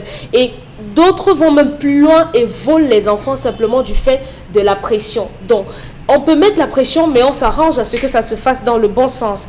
Ariane Méfiré, donc si ce professeur était séropositif, c'est qu'il allait finir toute une jeunesse dans son établissement. C'est un danger public. Jean-Bernard Tetmen-Gongan, l'économie brésilienne ne repose pas sur le bois, pourtant ils en ont plus que toute l'Afrique centrale. On devrait fixer un quota d'arbres à abattre et replanter par an, sinon transformer ou non sur place, la forêt disparaîtra à terme. Tout le monde a un devoir de moralité concernant l'histoire du jour. Pourquoi limiter en permanence ce devoir aux femmes? Après, on se plaint que nos ministres sont en majorité des hommes. Voilà. Je n'ai pas compris. Que tout le monde a un devoir de moralité. Donc, il ne faudrait pas constamment limiter la responsabilité à la femme. Non, C'est pas à du cause tout. de la femme que si la femme n'a pas fait, c'est parce On que... l'a pas dit. Pas du tout, on l'a pas dit ici. Pas du tout. Bon, c'est l'avis du téléspectateur qui regarde tous les n'a jours. pas bien compris. Bon, ok, Gédéon. C'est clair. On l'a pas dit. Et Jean-Bernard, On l'a pas dit. Jean-Bernard. Ok. Concernant la stérilité chez l'homme, c'est un phénomène qui n'est pas hérité. Les recherches sont encore en train de se faire sur le propos, mais chez la femme, elle peut l'être comme pas avec le cas de ménopause précoce. En attendant donc que les recherches scientifiques maintenant aboutissent, les recherches scientifiques indigènes l'ont attesté. Bon, Voilà. pour ceux qui y croient, maintenant chacun va Ce n'est se pas faire un son avis. problème, c'est pas un problème de croyance, c'est un problème de connaissance. Nous sommes en science. Bon, Aurel Célia nous dit: désolé, une fille vient à guichet et toi, le prof, tu l'enceinte. C'est quoi? C'est qu'on doit le virer de son boulot. C'est proscrit par le code du travail. Voilà, c'est proscrit par le code du travail. Il faut Oui. peut-être insister sur ce point, Donald Brice-Camgan.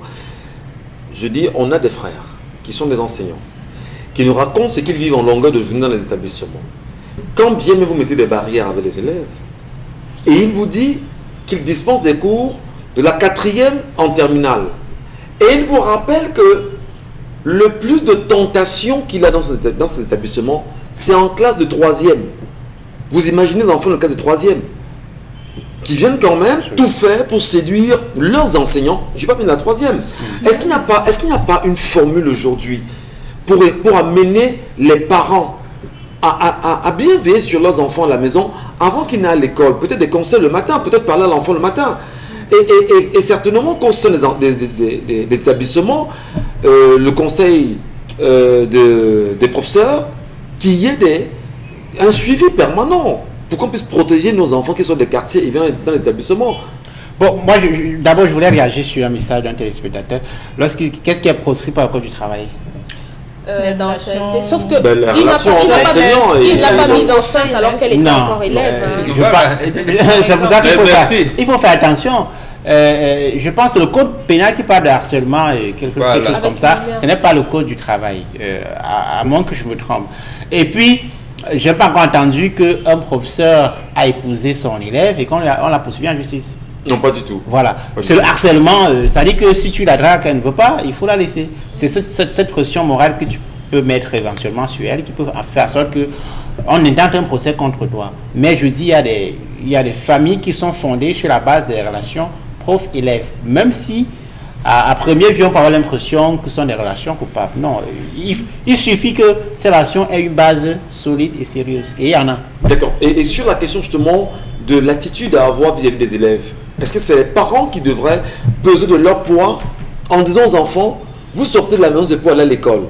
Arrêtez d'aller séduire vos enseignants aujourd'hui. Qu'est-ce qu'on fait? Au Cameroun, on parle de la communauté éducative. Oui. Donc, c'est une chaîne entre les parents, les enseignants et les apprenants. C'est d'abord ça le premier noyau. Parents, enseignants et apprenants. Oui. Ensuite, il y a le reste de la société. Nous qui nous aidons souvent les enfants à traverser la route, nous qui rencontrons les enfants qui se perdent, nous qui pouvons. Donc, mais il se trouve donc qu'il y a un délitement social. Je ne peux pas faire des reproches à l'enfant de Ngachou. On va dire, je vais dire, papa ne m'a pas... Bon, vous voyez, ça, c'est un problème. D'autres choses, les enseignants sont dans un système de précarité terrible. Quelquefois, même, c'est l'élève qui dépend de l'enseignant.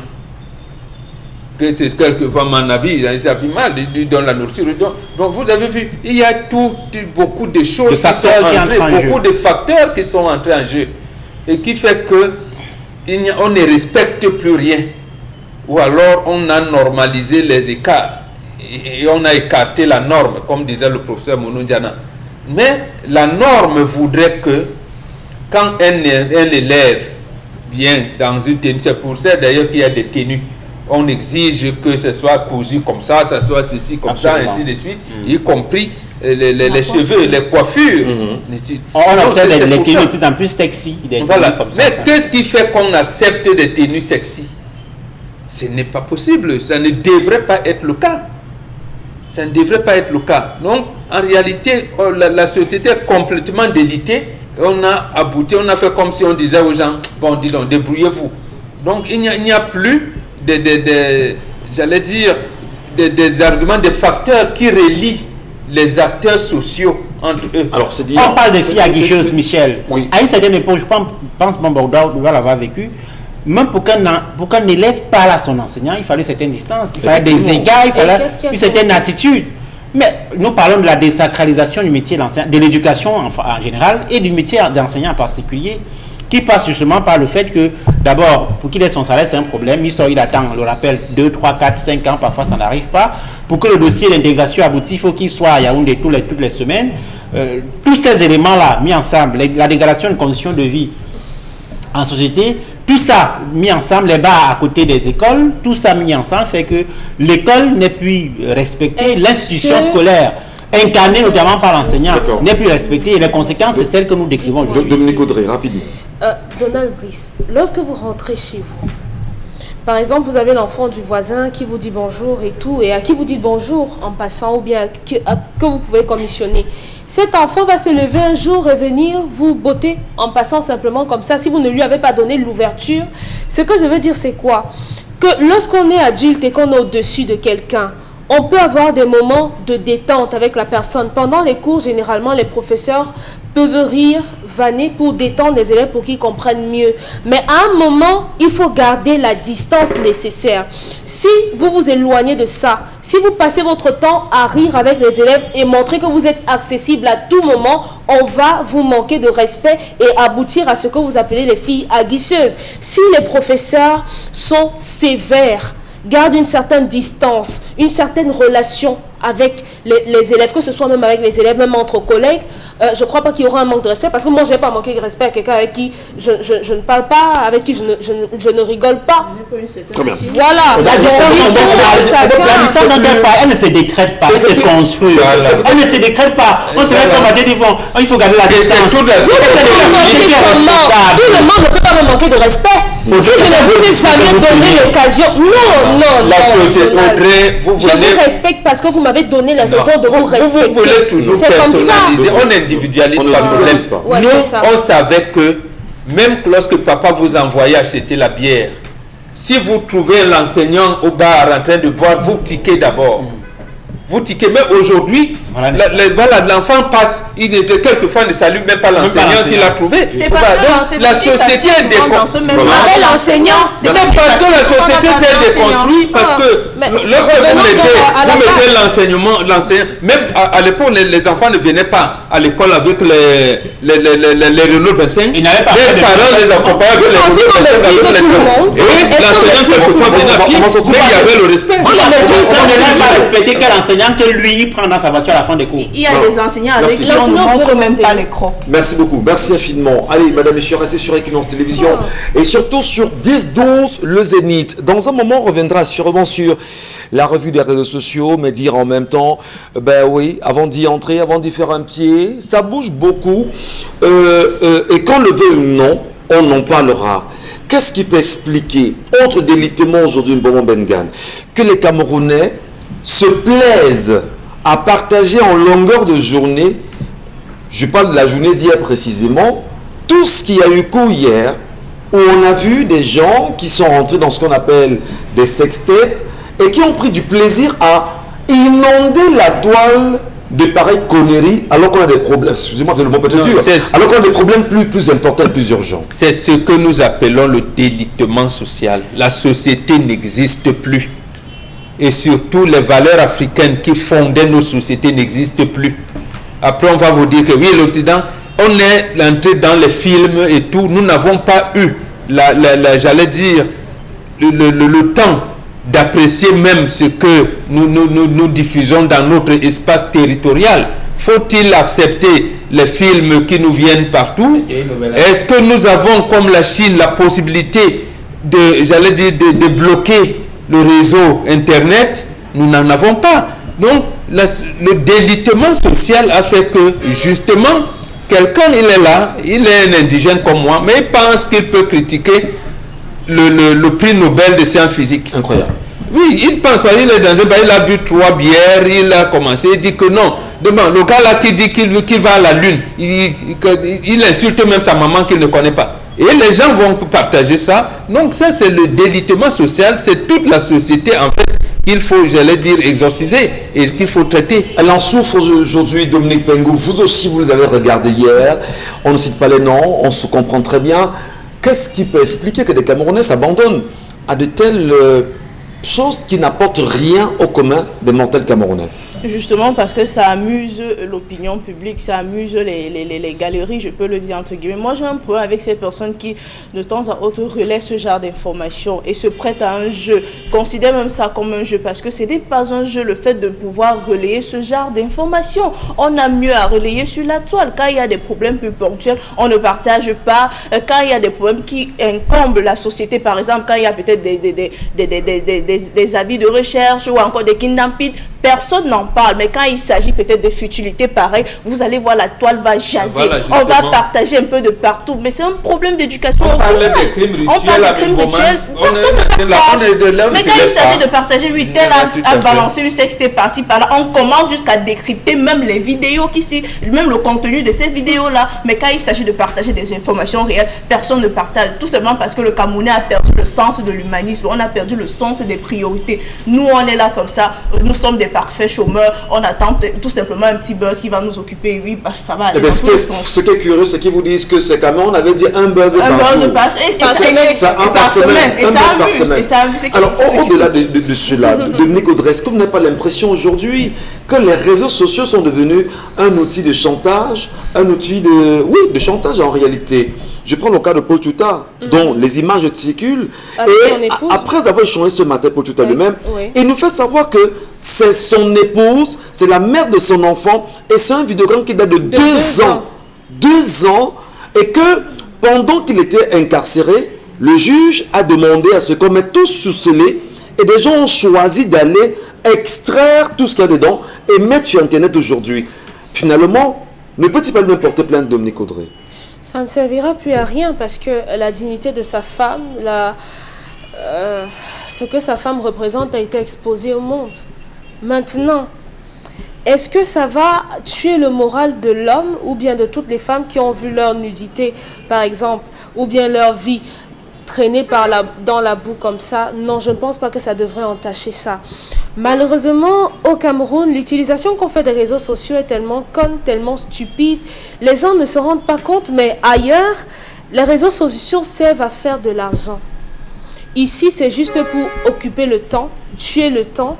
Vous allez voir quelqu'un qui n'arrive même pas à payer une facture d'électricité de 2000, mais qui va s'asseoir, remettre en question, s'asseoir, compter les millions, les milliards que quelqu'un peut avoir et l'insulter, remettre en question les grossesses des uns et des autres, remettre en question les mariages des uns et des autres, faire des tas de directs, des histoires à dormir debout.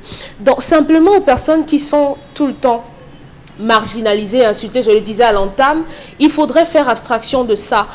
Je suis de ceux qui pensent qu'on ne répond pas à tout et à tout le monde. Vous n'allez pas descendre de votre bâtisse pour venir vous rouler dans la boue avec ce que j'aime appeler la racaille. On ne répond pas à tout. Ne répondez pas à tout et à n'importe quoi. C'est donner du crédit.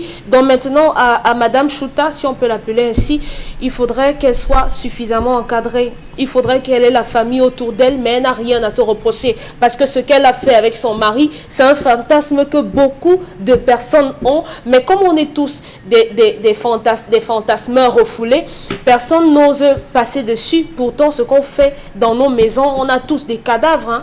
Merci beaucoup. Dona Brice, qu'est-ce qu'on fait pour sensibiliser le Cameroun aujourd'hui? Le ramener à l'essentiel, l'utilisation des réseaux sociaux. Souvenez-vous, il y a ce Camerounais qui depuis 3 ans est en prison pour avoir partagé, on va dire, une information relayée par Wikipédia comme quoi Paul Biya était mort, souvenez-vous encore, qui depuis 3 ans est en prison et qui est on lui a donné 3 ans de prison et 10 millions à payer. Alors, finalement, est-ce que c'est ce type de sanction qui servira à amener les Camerounais à comprendre? Une pierre, je veux dire, qu'est-ce qu'on fait pour amener les Camerounais à se dire il y a plus important, il y a plus utile? On a des problèmes, On a un régime qui ne nous arrange pas. On a des vies qui sont compliquées. Qu'est-ce qu'on fait pour sensibiliser, pour éduquer le peuple camerounais à la bonne utilisation des réseaux sociaux aujourd'hui?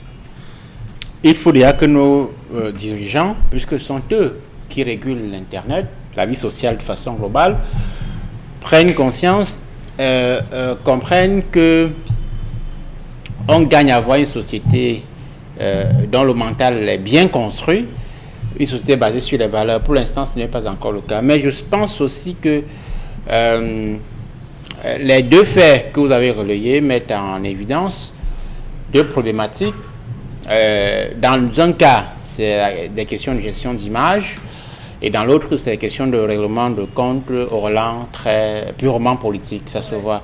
Donc, c'est deux faits qui mettent en évidence deux problématiques bien différentes. Merci beaucoup, Donald Brice Kamgan. Merci à vous, madame, messieurs, de rester sur notre antenne. Consti Lamine est avec nous ce matin, comme tous les matins d'ailleurs, et il nous revient avec Sorebco. Consti, bonjour à vous, bienvenue. Bonjour Michel Gatchou, bonjour à nos téléspectateurs et bonjour à tous les clients des magasins Sorebco qui vous accueillent encore ce jeudi matin dans le cadre de l'instant commercial du concept Salaka. Alors vous êtes nombreux à me regarder ce matin. Je vous rappelle que les magasins Sorebco sont bel et bien en pleine promotion. C'est des magasins qui ont décidé de faire de la promotion tous les jours de l'année, de lundi à samedi, de janvier à décembre. Et pour le compte bien sûr de ce mois de juin, c'est une promotion spéciale sur les peintures. Et quand on parle bien sûr des peintures, on parle bien sûr des peintures seigneurie, ces peintures qui sont de très très bonne qualité, que vous retrouverez dans tous les magasins, que ce soit du côté de Yaoundé, du côté de Garoua, du côté de Crébi, de Belova, de Douala. C'est la même promotion dans toutes les agences Sorebco. Et quand on parle bien sûr de promotion, ça veut dire tout simplement que les prix sont déjà très bas, mais également il y a pas mal d'autres avantages, notamment dès que vous achetez 2 pots de peinture seigneurie, ça peut être le Pantex 800, le Pantex 1300, le Pantiquat, bien vous recevez un pot de peinture Eureka gratuitement. Ah ben oui, je dis bien, vous achetez 2 pots de peinture seigneurie, que ce soit le Pantex 1300, le Pantex 800, le Pantiquat, bien entendu. Donc vous achetez n'importe quelle peinture seigneurie dans les magasins Sorebco, vous recevez gratuitement un pot de 30 kg de peinture Eureka qu'on vous donne gratuitement dans les magasins Sorebco. Donc chers téléspectateurs, vous me regardez en ce moment, plus besoin de chercher les midi à 14h, rendez-vous directement dans les magasins Sorebco. C'est dans ces magasins-là que vous avez les meilleures peintures. C'est dans ces magasins-là que vous avez des peintures à des prix les plus bas. C'est dans ces magasins-là que vous avez les peintures seigneurie. Et quand vous achetez 2 pots de peinture seigneurie, chers téléspectateurs, ça peut être le Pantex 800, le Pantex 1300, quelle que soit la gamme des peintures seigneurie, vous recevez gratuitement un pot de 30 kg de peinture Eureka, valable bien entendu tout au long de ce mois de juin, ainsi que pendant le mois de juillet. Dans ces 2 mois de promotion, ces 2 mois de prix les plus bas, ces 2 mois de cadeaux dans les magasins Sorebco sur les peintures seigneurie. Plus besoin de choisir n'importe quelle peinture. Les peintures de qualité, les peintures d'origine, les peintures qui donnent une beauté à votre maison, qui donnent une beauté à votre barrière, qui donnent une beauté à votre magasin. C'est les peintures seigneurie que vous retrouverez dans tous les magasins Sorebco du Cameroun, avec une possibilité d'être à Douala et c'est-à-dire de résider à Douala et d'être livré du côté bien sûr de Yaoundé. Donc profitez de cette promotion pour avoir un pot de 30 kg de peinture Eureka gratuitement. Je n'ai pas dit un pot de 5 kg, je n'ai pas dit un pot de 10 kg, j'ai bien dit un pot de 30 kg de peinture Eureka qu'on vous donne dès que vous achetez 2 pots de peinture seigneurie dans n'importe quel magasin Sorebco. Et je rappelle que le stock, il est très très limité. N'attendez pas la fin du stock. Profitez dès à présent, appelez M. Kemajou. Vous êtes revendeur, vous êtes entrepreneur, vous êtes peintre, vous êtes consommateur final. Rendez-vous dans les magasins Sorebco. Du côté de Douala, nous sommes à Akwa, nous sommes à Bonamoussadi, nous sommes à Biche, nous sommes du côté bien sûr de Bonaberi, nous sommes du côté de Yaoundé. Dans toutes les villes du Cameroun, vous avez au moins une agence Sorebco. Et ceux qui sont hors du Cameroun et qui ont besoin de peintures seigneurie, appelez, que ce soit au Gabon, au Tchad, en RCA, en Côte d'Ivoire en ce moment. venez au magasin, appelez le magasin Sorebco et bénéficiez d'une livraison à domicile grâce à notre équipe commerciale. Donc, mesdames, mesdemoiselles, messieurs, Mototeye Sengalemba Tatan, Wapula te peinture Yabouam, Wapula te peinture Dodi, Alande au Kenkayeri Sorebco, et Banjana, Wadite 2 pots de peinture Seigneurie, Babola wa 3e pot gratuitement. Donc, any man must go for magasin Sorebco and buy peinture Seigneurie. Na opération, buy two, take three. Yes, I say buy two for Sorebco and take three for that stuff for peinture Seigneurie, with Kenkayeri Sorebco, the best on the best, le meilleur des meilleurs. Merci infiniment, Constilla Mina. Madame, Monsieur, le regard reste encore porté ce matin au tribunal de Mbanga. On le disait bien sûr à l'entame de l'émission. Ce jeune Camerounais, souvenez-vous, il y a 2 semaines environ, a eu des propos assez difficiles à l'endroit du gouvernement camerounais et bien évidemment du chef de l'État. Et à la première audience, des questions lui ont été posées. Bien évidemment, qu'est-ce qui vous pousse à dire de pareilles choses? Les réponses ont été données, mais lui, il estime jusqu'à présent que si jamais il devait avoir plainte à son endroit, c'est les mamans des concernés qui devraient justement porter plainte en réalité. Et il rappelle qu'il ne sait même pas comment il est arrivé en Banga, même au niveau du tribunal. Il ne sait même pas comment il est arrivé parce qu'il n'a pas d'argent pour y arriver. Ce qui est quand même formidable. Et on lui demande comment vous comprenez que vous ayez autant d'avocats pour pouvoir vous défendre. Lui dit qu'il ne sait même pas comment ça se passe pour qu'il en soit là. Donc, vous comprenez, comme on le disait ici il y a quelques jours, que son environnement assurément a eu un impact sur lui. Donc, vraiment, la PHP aujourd'hui a tenté de se dédouaner en disant voilà, je paye à 82 000 francs, etc. et qu'il y a des sous-traitants, etc. Mais ça ne marche toujours pas parce que des Camerounais aujourd'hui sont allés en France et ont décidé de renverser les bananes dans tous les magasins parce qu'ils estiment que c'est une affaire qui risque d'être très, très, très compliquée avec le temps. Mais il ne faut pas faire la promotion de cette pas du tout. Les entreprises qui ont des contrats avec les dirigeants camerounais, ce sont les dirigeants qui sont le problème de base. Voilà.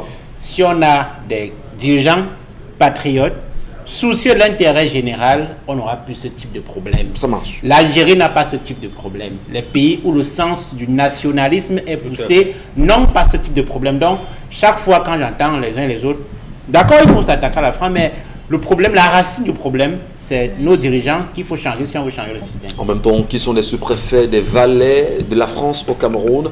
Comment arriver? Eh bien, pour rentrer dans la revue des réseaux sociaux, justement, avec vous, Dominique Pengou, on va peut-être faire le petit lien avec, on va dire, Donald Brice Momo-Bengan et les autres.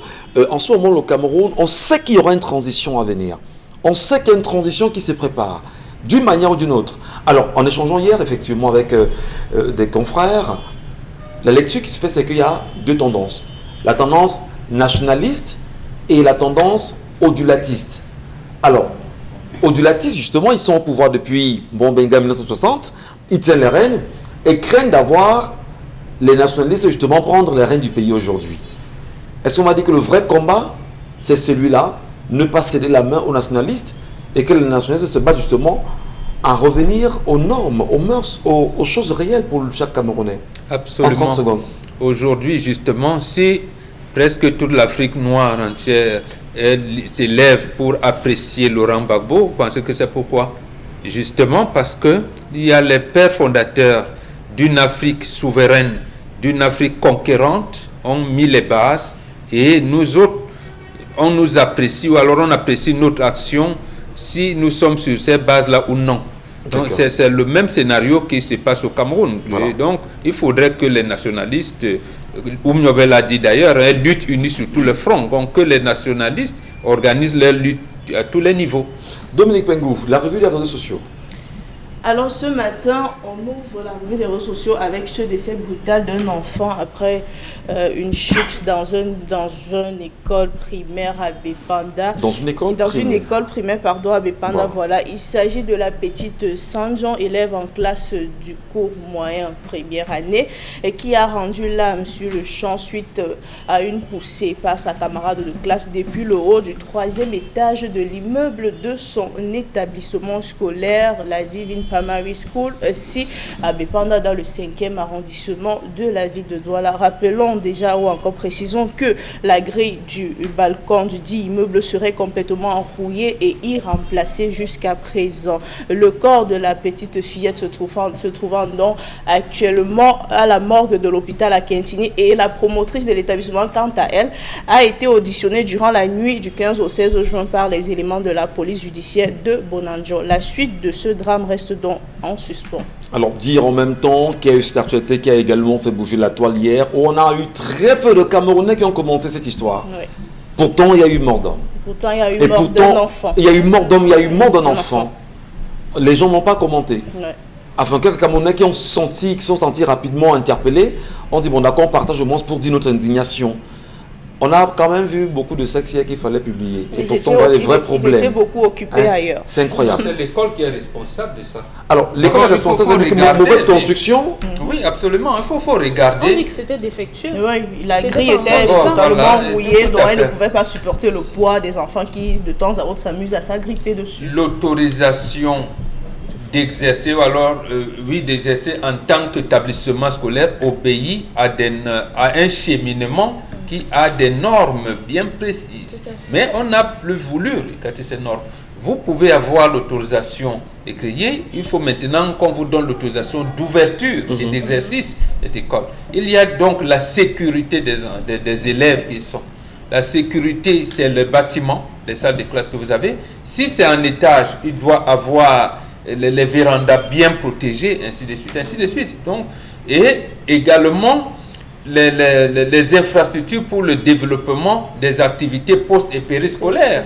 Donc vous voyez certains élèves, ils traversent la route pour aller pratiquer le sport n'importe où, quelquefois même sur les trottoirs. C'est pas normal. Donc ici, la responsabilité première, c'est l'école, c'est les dirigeants de l'école. On pleure bien sûr cette petite fille Dominique Audrey. Les images sont insoutenables. On ne peut pas montrer bien sûr ces images. Voilà, cet enfant tombé du 3e niveau de l'établissement, de l'immeuble. Parce que les enfants jouent, les enfants ça pousse. C'est des enfants en même temps. C'est des enfants. On ne peut pas en vouloir aux enfants qui s'amusent. Alors, est-ce que c'est l'occasion de dire aux parents, faisons attention des choix des établissements qu'on fait pour nos enfants? Le parent ne peut rien faire, Michel Ngacho. Le parent ne peut rien faire. Est-ce que le parent sait que peut-être ma fille, sa salle de classe est au premier ici, mais est-ce que c'est que sa fille va jouer la poursuite jusqu'en haut? Il y a des choses qu'on ne peut pas maîtriser, les choses contre lesquelles on ne peut pas lutter comme cela. Ce n'était pas prévisible. On n'aurait pas... C'est grave. Vraiment, regardez l'enfant. Sa mère doit être insoutenable, ses parents. C'était prévisible. Les accidents dans ces cas sont prévisibles, justement. C'est pour ça que les inspecteurs... On ne savait pas qu'elle devait mourir. En fait, vous parlez de l'enfant, mais justement, lorsqu'il y a l'insécurité, ça veut dire que les incidents peuvent arriver à tout moment. D'accord. Est-ce que c'est pas l'occasion? Les élèves sont exposés. On a des établissements de Nabris-Kamgan. Il faut d'abord fermer. Il faut d'abord fermer ça, bien qu'on soit en fin d'année. On ferme d'abord, ne serait-ce que pour les mesures administratives et j'allais dire compatir à ce qui arrive à ces enfants-là et mettre le chef d'établissement en examen. Ce n'est pas l'audition de quelques heures qui va changer quelque chose. Et s'assurer donc maintenant qu'on a effectivement des brigades qui descendent dans des écoles pour s'assurer de la sécurité. Parce que c'est peut-être le bâtiment qui aurait pu tomber. Oui, ça on a des établissements de Nabris-Kamgan qui ont choisi de mettre des grillages également à certains endroits. C'est-à-dire que malgré le balcon et la barre de fer parfois, on double et on met du grillage pour sécuriser les enfants. Est-ce que c'est l'occasion aujourd'hui pour ces inspecteurs d'ouvrir davantage les yeux et d'interpeller les dirigeants d'établissement à redoubler de vigilance autour de ces questions-là, Dona Brice? Oui, moi j'ai le sentiment que l'État camerounais a abandonné l'éducation. C'est pas un sentiment. C'est pas un sentiment. Cet abandon est encore plus perceptible dans l'enseignement privé. Ce dont il est question, c'est quoi? C'est la qualité des constructions justement de nos établissements, notamment dans le privé. Parfois, vous arrivez dans un quartier, vous êtes dans un couloir et vous voyez groupe scolaire bilingue Kamga qui est là. Sans cours de récréation, sans espace de loisirs, alors que c'est un cahier de charges qui est prescrit par la loi. les inspecteurs qui viennent inspecter le site, même lorsqu'il est accidenté, on est quand même surpris que quelques années après, on voit que un établissement a émergé à cet endroit. Ce dont il est question, c'est que justement, la balustrade, il y a une photo justement de cet incident qui montre que la balustrade est tombée avec l'enfant de 9 ans. L'enfant de 9 ans qui ne pèse pas comme un adulte, on comprendrait que la charge a été tellement forte que malgré la solidité de cette balustrade, que la charge a renversé. Non, mais il s'agit d'un enfant de 9 ans, on l'a vu en image. Mais aussi sur le contenu, au-delà justement de ces questions de site, le contenu. Vous voyez, aujourd'hui, on a l'impression que l'État ne contrôle même plus ce qu'on enseigne dans les établissements privés. Vous voyez un enfant de la maternelle. Vous êtes dans l'impression, vous voyez au primaire ou à la maternelle, un enfant de la grande section qui a près de 15 cahiers dans son sac, 15-20 cahiers. Ça, c'est pour traumatiser l'enfant. Karim Sontia nous avait présenté la photo. Sinon, Dominique Audrey, des écoles publiques à côté des services du gouverneur à Maroua. L'école publique. Justement, même l'école publique a été abandonnée. Il ne faut pas avoir l'impression, il faut donner les faits. Au point où les Japonais sont même venus par pitié dire que ouais, vous n'avez même plus des écoles, je vais vous construire. Mais si je vous donne l'argent là, vous allez manger ça. Donc je vais construire les écoles pour vous. Donc, ça a même commencé avec l'école publique. Dans un pays sérieux, le maire devait faire une conférence de presse. C'est la mort d'homme, cher monsieur. Le maire de au Cameroun, on ne parle pas au Cameroun. On ne parle pas au Cameroun. Au Cameroun. Le procureur de la République devait. Voilà là où on les attend. Ce n'est pas sur des jeunes qui critiquent la gouvernance. Non, voici là où on attend le procureur. Il sort, il décrit ce qui s'est passé. Les premières mesures qui ont été prises, les mesures conservatoires, puisqu'ici, il faut d'abord. Est-ce que ce n'est pas une mépris à l'endroit du Cameroun? Est-ce que le Cameroun lui-même comprend lui-même qu'on a un procureur qui est susceptible de servir le peuple camerounais et une mort dans un établissement, le procureur ne parle pas, le commissaire justement de sécurité publique ne parle pas, le sous-préfet ne parle pas, le maire ne parle pas, le gouverneur ne dit rien, la ministre de l'éducation, enfin le ministre de l'éducation de base n'en dit rien.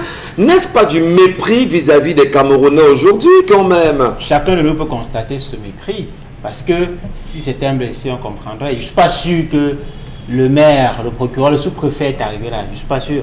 Dans bon nombre de cas, ils sont parfois informés. Tu appelles parfois le maire, il dit, ah bon? Oui, comme il n'a pas l'information. Il en faut un tapage massif. Alors qu'ailleurs, c'est la mobilisation de toute la nation, puisqu'il y a mort d'homme. Et mort d'homme ou dans un établissement scolaire, c'est-à-dire un secteur d'activité comme l'éducation, l'un des plus sensibles de la vie de chaque nation. Il me souvient bien sûr des images qui avaient bien sûr touché, branlé la toile, le Cameroun, avec la dame Koumatekel, souvenez-vous, ici à l'hôpital à Kentini. On a vu des Camerounais relayer des millions de fois sur Internet ces images qui avaient choqué la planète entière.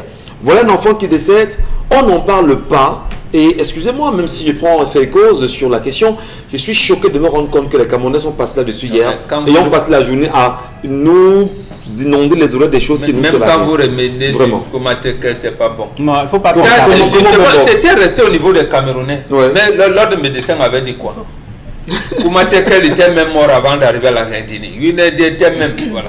Non, au moins, on a vu le ministre de la Santé l'épaule des gens sur le terrain. Mais parce qu'il réclamait sur ça. Mais je dis, l'organisation des institutions, même ceux qui protégeaient le même ordre de médecins, on l'attendait pour donner son avis sur l'autopsie de Monseigneur Bala. Jusqu'aujourd'hui, non, encore rien dit. Donc, non, j'ai dit, l'État a fait faillite. Et tout ça sous le renouveau. Ouais. Merci beaucoup. Voilà. De Dominique Pengou, autre sujet. Alors le deuxième sujet ce matin, on parle d'une photo montrant des toilettes publiques au marché de Gashiga, localité située dans le département de la Benue, dans la région du Nord Cameroun. Des toilettes publiques, en effet, le maire de la commune de Gashiga, Abdourahmane Ousmarou, a bel et bien certifié qu'effectivement ces latrines ont été construites au marché de Gashiga grâce à des fonds octroyés à sa municipalité dans le cadre de la lutte contre Covid-19. Rappelons que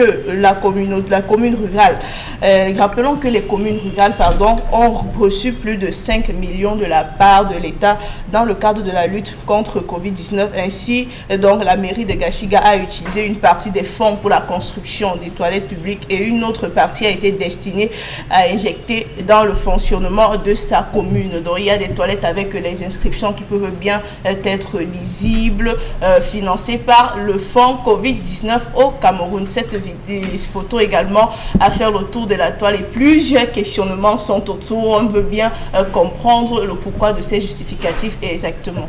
Mais dire en même temps que le ministre de la décentralisation et du développement local, Georges Elanga Obam, demandait aux maires en début de semaine, en leur donnant 8 jours pour leur faire le rapport de ce qu'ils ont fait des fonds Covid-19 attribués à chaque mairie aujourd'hui. Alors, lorsque la mairie de Gashiga commence à le faire comme sur le Cameroun Bengan, c'est un justificatif qui tiendrait, parce qu'on attendrait au moins qu'on achète les gants et les gels et tout ce qui va avec, mais qu'ils aient choisi de construire des latrines, est-ce que c'est mauvais? Non, petite précision, Michel, le maire avait déjà à son niveau distribué des gants, des gels dans sa localité. Ah d'accord. Ouais. Donc avec maintenant, l'argent pour le Covid? avec l'argent du Covid? On n'en sait pas. Voilà. Non. Généralement, l'argent public a une nomenclature. La dépense des fonds publics obéit à une nomenclature. On vous dit paquet minimum, ceci pour le CRE, ceci pour ça. Les lignes sont définies. Donc les lignes sont clairement définies. À ce moment, on peut parler de faute de gestion si vous ne justifiez pas, si vous prenez l'argent d'une ligne, si vous faites quelque chose ailleurs. Mais ici, on vous dit, voici pour Covid. Et il se trouve, vérification faite trouve que là, ils avaient les seaux d'eau, il y avait le savon, il y avait un certain nombre de choses. Oui. Mais il s'est dit, ce qu'on nous exige là, c'est ça. Nous l'avons déjà. Mais j'ai de l'argent qui arrive. Il faut bien justifier. Je peux bien investir quelque part ailleurs. Et il a construit en mettant bien donc de fonds Covid-19. Ouais. Donc il ne fallait pas, peut-être que Covid a fait en sorte qu'il regarde également le problème de choléra qui pourrait pu se trouver parce que ça fait partie également pour l'autorisation des exercices d'un établissement. Mais vous n'avez pas de faute de gestion. Bon, donc il ne peut pas avoir de faute de gestion ici. Il ne peut pas avoir de faute de gestion ici? Il ne peut pas, puisque parce que le fonds Covid-19 justement ont une orientation, c'est une ligne. Non. Il y a une chose à faire. Que de prendre cet argent et de construire D'accord, les sommes avec l'argent venu de la présidente de la République qu'on allait distribuer là-bas et qu'un chef avait dit que merci, je n'en veux pas. C'était quelle nomenclature? Pour son village, un sommaçon pour une population de 200, d'à peu près 50 000 habitants et de 4 savons. Voilà. De 400 grammes, c'était que ça obéit à quelle nomenclature? Alors, donc ici, le chef d'établissement, c'est appréciable. Voilà, alors Dominique Audrey, est-ce qu'on va dire que la correspondance de Olanga Obam, il y a une pression qui est exercée sur les maires. Elanga Obam, il y a une pression aujourd'hui exercée sur les maires. Est-ce qu'ils comprennent même d'abord l'appel? On leur a donné 8 jours. Oui, c'est chacun qui sent sur lui, non? Elanga sent ça sur lui-même. Parce qu'il faut qu'il justifie. Et maintenant, au niveau des mairies, c'est chacun qui va essayer de se dédouaner. Mais maintenant, on peut questionner l'opportunité, du moins le choix de cet investissement-là que sont les latrines. Ça veut dire quoi? Ça veut dire que le marché de Gashiga n'avait pas de toilettes publiques depuis le temps. Il n'y en avait pas. Pourquoi? Ben, ne posez pas la question. Non, on devrait poser la question parce que à côté de ça, certainement, si on va dans le lycée de Gashiga, j'ai lu des articles où on dit que là-bas également, il y a un problème en termes d'infrastructure, de salles de classe. Donc, si depuis longtemps, il n'y avait pas de toilettes dans le marché, ça veut dire qu'il y a un problème depuis ce temps-là. Où est-ce que les gens faisaient leurs besoins? Pourquoi les différentes mairies ou bien les différents maires qui se sont succédés dans cette communauté n'ont jamais pensé à faire construire des latrines? Mais de toute façon, il a déjà dit, mais il faut qu'il détaille. Il a construit les latrines à hauteur de combien? Parce que c'est à peine 2 pièces. Jusqu'à présent, on n'en sait pas grand-chose. C'est moins de 100 mètres. Et je ne sais même pas si ça prend même 10 tôles. Je ne sais même pas si ça prend 1000 par pan. C'est 5 millions. Là, quand même, 5 millions. Les communes rurales prennent 5 millions. C'est 5 millions. Donc maintenant, quand on regarde ça, c'est combien de pièces? C'est sur quelle surface? Est-ce qu'il a dit que ça coûte 5 millions? Non, il n'a pas dit. Une partie pour ça et l'autre partie dans le budget de C'est la déjà bon, commune. il n'y avait pas de latrines au marché, les gens se débrouillaient. Maintenant, ils peuvent C'est normal qu'on aller. questionne, non? Mais c'est On ça, doit non? questionner parce que c'est notre argent. Je t'ai donné 5 millions, tu dis que tu as fait la douche, les toilettes. Ok, tu as fait ça à hauteur de combien? Et le reste, qu'est-ce qui a été fait avec le reste? Parce qu'ils ont dit qu'ils ont investi ça dans le fonctionnement de la commune. Donc ça, ce sont les détails qu'ils vont devoir donner à M. Elanga. Est-ce qu'on pourrait auditer Et- ça, bien de sûr. Nadris? Il faudrait auditer ce type d'investissement Covid-19 au niveau de Gashiga, rapidement. Oui, les interrogations que nous posons nous permettent de soulever justement la question du contrôle de gestion sur nous. Vous savez que la plupart des mairies ont les contrôles presque pas, même si on doit reconnaître que les mairies n'ont pas toujours les ressources nécessaires pour couvrir les vastes domaines dans lesquels ils sont chargés d'intervenir. L'assainissement public, c'est de ça qu'il est question là, la construction des latrines et tout ça. Sur le principe, ce n'est pas une mauvaise chose que le maire investisse sur les latrines, les toilettes publiques. Beaucoup de mairies n'ont même pas de toilettes publiques, donc c'est une bonne chose. Maintenant, ça a coûté combien? Voilà, ça a coûté combien en termes d'investissement? Est-ce que c'est un investissement qui est rationnel? Est-ce que c'est un investissement qui est opportun? Tout ça, il faut pouvoir répondre à ces questions. Mais sur le principe, c'est une bonne chose que d'avoir de la traîne. Merci beaucoup Donald Brice Kamgan, Dominique Pengou, Dominique Audrey-Yengelek, Momon Bengan Kandji. Et à vous qui nous regardez ce matin, quel que soit l'endroit, même là-bas à Gashiga, bonjour à vous. Ben, nous regardons Monsieur le maire de Gashiga. On attend encore des justificatifs. Mais quand il a mis lui justifie autre chose ce matin, il a encore vendu en main comme l'a accoutumé. Lorsque vos aliments restent collés à la grille. Plus maintenant, avec le nouveau tapis de grill anti-adhésif Yoshi infusé avec du cuivre. Les chefs préfèrent cuisiner avec du cuivre parce qu'il chauffe rapidement et uniformément. Pas de point chaud de flambée, juste des plats juteux et tendres avec cette saveur grillée. Et puis le grill reste propre. Et regardez, des marques de grill parfaites en plus. Incroyable. Il est presque impossible de nettoyer un grill recouvert de fromage, mais le tapis anti-adhésif Yoshi rend le nettoyage facile. Griller du poisson feuilleté et tendre, facile à retourner. Des burgers juteux qui ne sont pas émiettés. Et regardez ceci. Oignons grillés, poivrons, champignons, pommes de terre. Rien ne passe entre les mailles avec le tapis. Il vous permet de griller vos aliments de façon uniforme et le grill reste propre. Ces grilles de camping sont dégoûtantes. Avec notre tapis anti-adhésif, les aliments ne touchent pas à la grille. Utilisez-le au four, au fond de vos plats. Ils resteront propres et les aliments ne colleront pas et glisseront comme par magie. Et il est lavable au lave-vaisselle. Vous aimez le bon goût de la cuisson sur le grill, mais vous... Bien entendu, c'est une fois de plus le tapis de braise, encore appelé en anglais, en français, tapis for braise. Yes. They call him say tapis for braise. Because this tapis for braise, any man must get them. For that stuff for Limbe, for that stuff for Ngelemenduka, for that stuff for Bumono, for that stuff for Gashiga, for that stuff for Njombe, any man must get this tapis for braise. On a look à cette idée. Regardez comment ça se présente. Ça ne se fend pas, ça ne se déchire pas, ça ne se dégrade pas. On peut l'utiliser autant d'années dont on a besoin. Et il présente plusieurs avantages. Ce tapis de braise, ceux qui ne l'ont pas encore, c'est une véritable erreur. Donc ne soyez pas derrière comme un tuyau d'échappement. Venez au magasin Milan Tapis et commandez votre tapis de braise pour une braise de qualité, pour une braise, chers téléspectateurs, le goût de ça avec les tapis de braise du concept Salaka. Alors ce matin, j'ai une très bonne nouvelle à l'endroit de tous les téléspectateurs de Yaoundé et de ses environs. Vous êtes du côté bien sûr de Yaoundé, du côté des Belova, du côté de ça, du côté de Mona Télé. Après la grande caravane commerciale du concept Salaka à Douala, c'était du côté de l'Hôtel Lumière en 2020. Le concept Salaka donne rendez-vous à la population de Yaoundé et de ses environs dans quelques semaines du côté du Kansik Olembe. Je dis bien du côté du Kansik Olembe, nous serons de ce côté-là pour une grande caravane commerciale. Ce sera dans quelques semaines du côté bien sûr de Yaoundé. Question de nous rapprocher davantage de nos clients et question de faire des ventes promotionnelles. Donc les téléspectateurs de Yaoundé et de ses environs, du côté de Mbalmayo, du côté de Bolova, venez massivement dans quelques semaines du côté bien sûr du Kansik Olembe pour une grande caravane commerciale du concept Salaka. Vous aurez tous les produits du concept Salaka, notamment le tapis Fobreza, appareil pour nettoyer oreilles, les gants de cuisine, le correcteur de posture, tous les produits du concept Salaka seront en vente du côté bien sûr du Kansik Olembe.